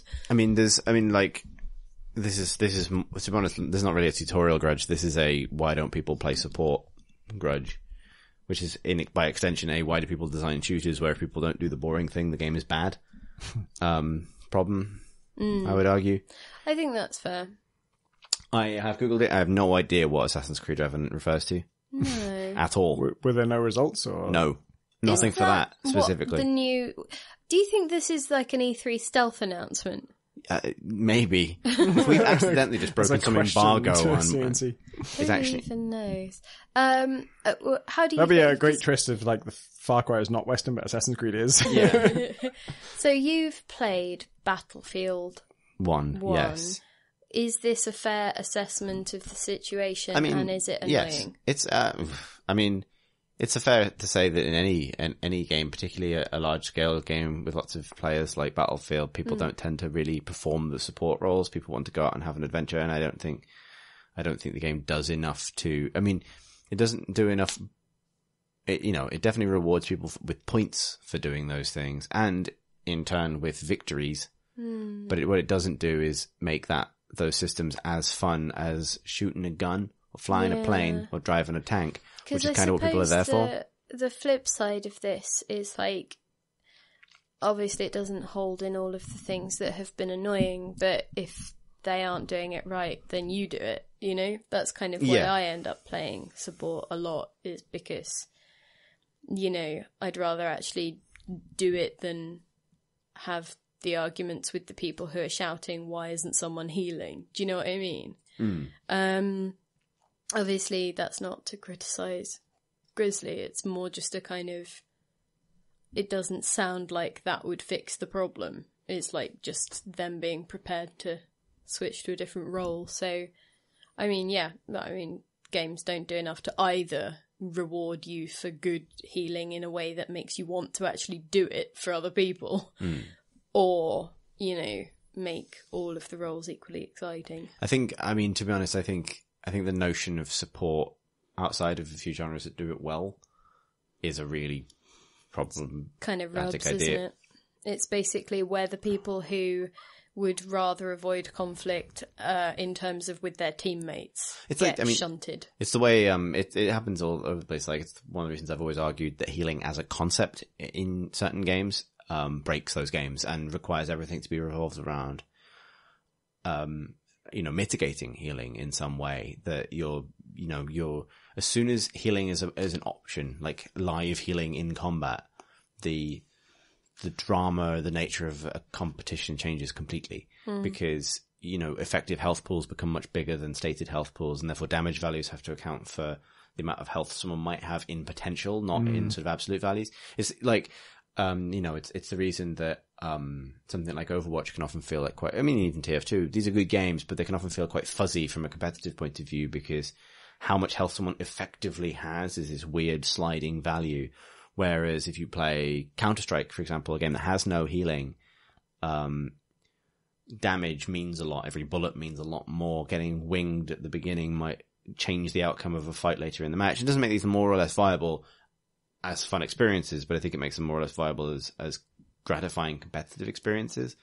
I think something that has occurred to me a few times, but more just in passing, so hopefully the thought will come out in the right ballpark, even if it's not perfectly expressed, but there's a certain amount of sometimes support feels almost like you've sort of said, and you can be the homemaker, like, you're the one that sort of prepares things and makes it all nice for us and looks after us, and then we'll go off and do the fun things. It's kind of like being left, like everyone goes out for a picnic and you're the one with the hamper and the baby wipes and the, like the bug spray and the sun cream and, and everyone else has just assumed that you'll take care of it. And it's that kind of thankless kind of thing that can often feel like, and obviously this is gendered, but it happens to, anyone, but it does feel like you've ended up in the mum role and not in a good way, in the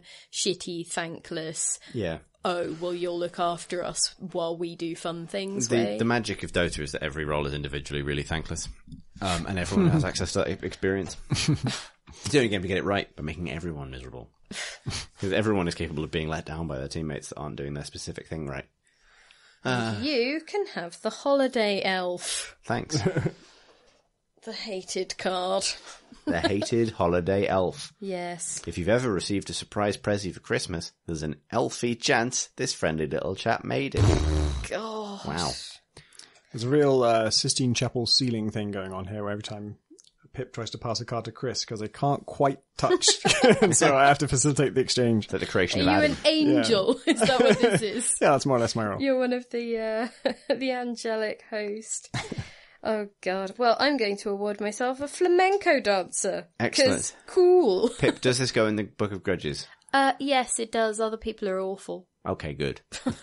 Goes into the category of all people. Yeah. Excellent. Yeah.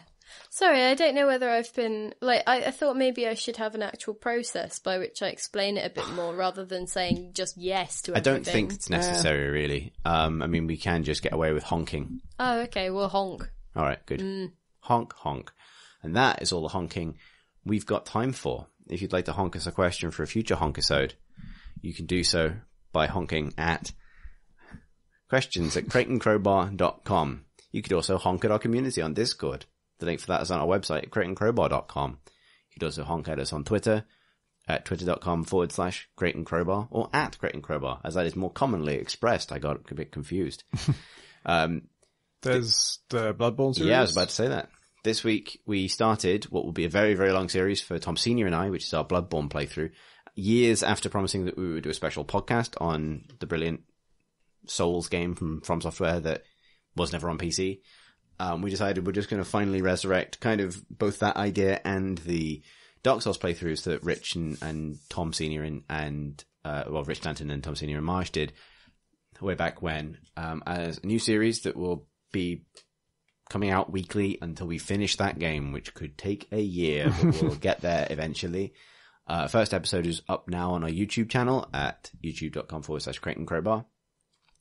And this is probably the best example so far of something that we're specifically able to do because of the Patreon. While we've used it to support the pod in other ways and to bring other things in and to do things like the Miniatures podcast, which is coming back pretty soon as well. We actually went out and bought capture kits and stuff so that we could pull decent footage from a PS4 to do this, and maybe to do some more things like this in the future. So thank you to all of our Patreon backers for that. And if you'd like to find out about supporting the podcast, you can find out more at patreon.com/Crate and Crowbar. And in fact, another direct consequence of the Patreon and the things it's allowing us to support is we'll have some actual proper guests on next week. A thing I forgot to tell both of you. Oh, cool. I think I told Pip, maybe. So, the Tokyo 42 guys will be joining us next week, for a special pod, telling you that now. So if you have any questions specifically for them, feel free to send them in. But yeah, they'll be joining us next week for the podcast. And again, thanks to our Patreon backers for making the magic happen with money. The Magic Maker. Here you go. Have a robot for doing that well. Thanks, Pip. Are you saying that my ability to occasionally do the outro fuck? Nope. You can give the robot back. I'm giving the robot back.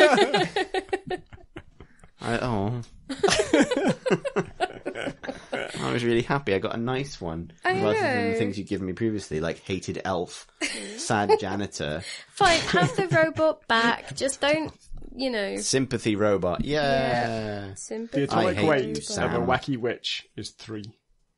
No, it's 6. But it's Content much like less than the other cards. The So other cards hang are on. all at 100. What did you all end up with?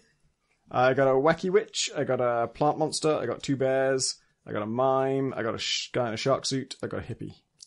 I got a shiny robot. I got a welder. I got Sam. Hated Sam. I got a tree. I got the alien Avenger. I got the mermaid. You got some good ones. The hated holiday elf. Well, yeah. And sad janitor. I also have clumsy guy and skier. Yeah, I was going to say what happened to the skier. He's one half of He's the hanging out penguin. with clumsy guy, and clumsy guy is still silent. Well, clumsy guy and mime are both silently smothering the skier. Well, I am snow. going to award myself the Queen, and I had the flamenco dancer, and I also get the chameleon and the dinosaur and the jewel thief and the monkey and the koala Don't you already have all these anyway? and by the virtue of them being in your hand. squarefoot and the knight. Pip. Yeah. Let's end the podcast. No, but I just wanted all of the good ones. But you can... What? Are you done? I could read out my Twitter name if you need me to. A little bit. It's at Philippa War. How'd you spell that? PHILIPPAWARR. Tom. I'm at Pentadact. PENTADACT. And I'm at C Thurston. That's CTHURSTEN. Tom says his name so fast that it's actually younger than he is. Because of the twin Because of relativity? Because it moves too far away from your mouth too fast. Okay, the twin paradox does not allow for that. It checks out. I asked science. I have the mad scientist in... Look. Crazy scientist. The Pentadact is only 9, and I'm a lot older than that. Well. Anyway. Thanks for listening, everybody.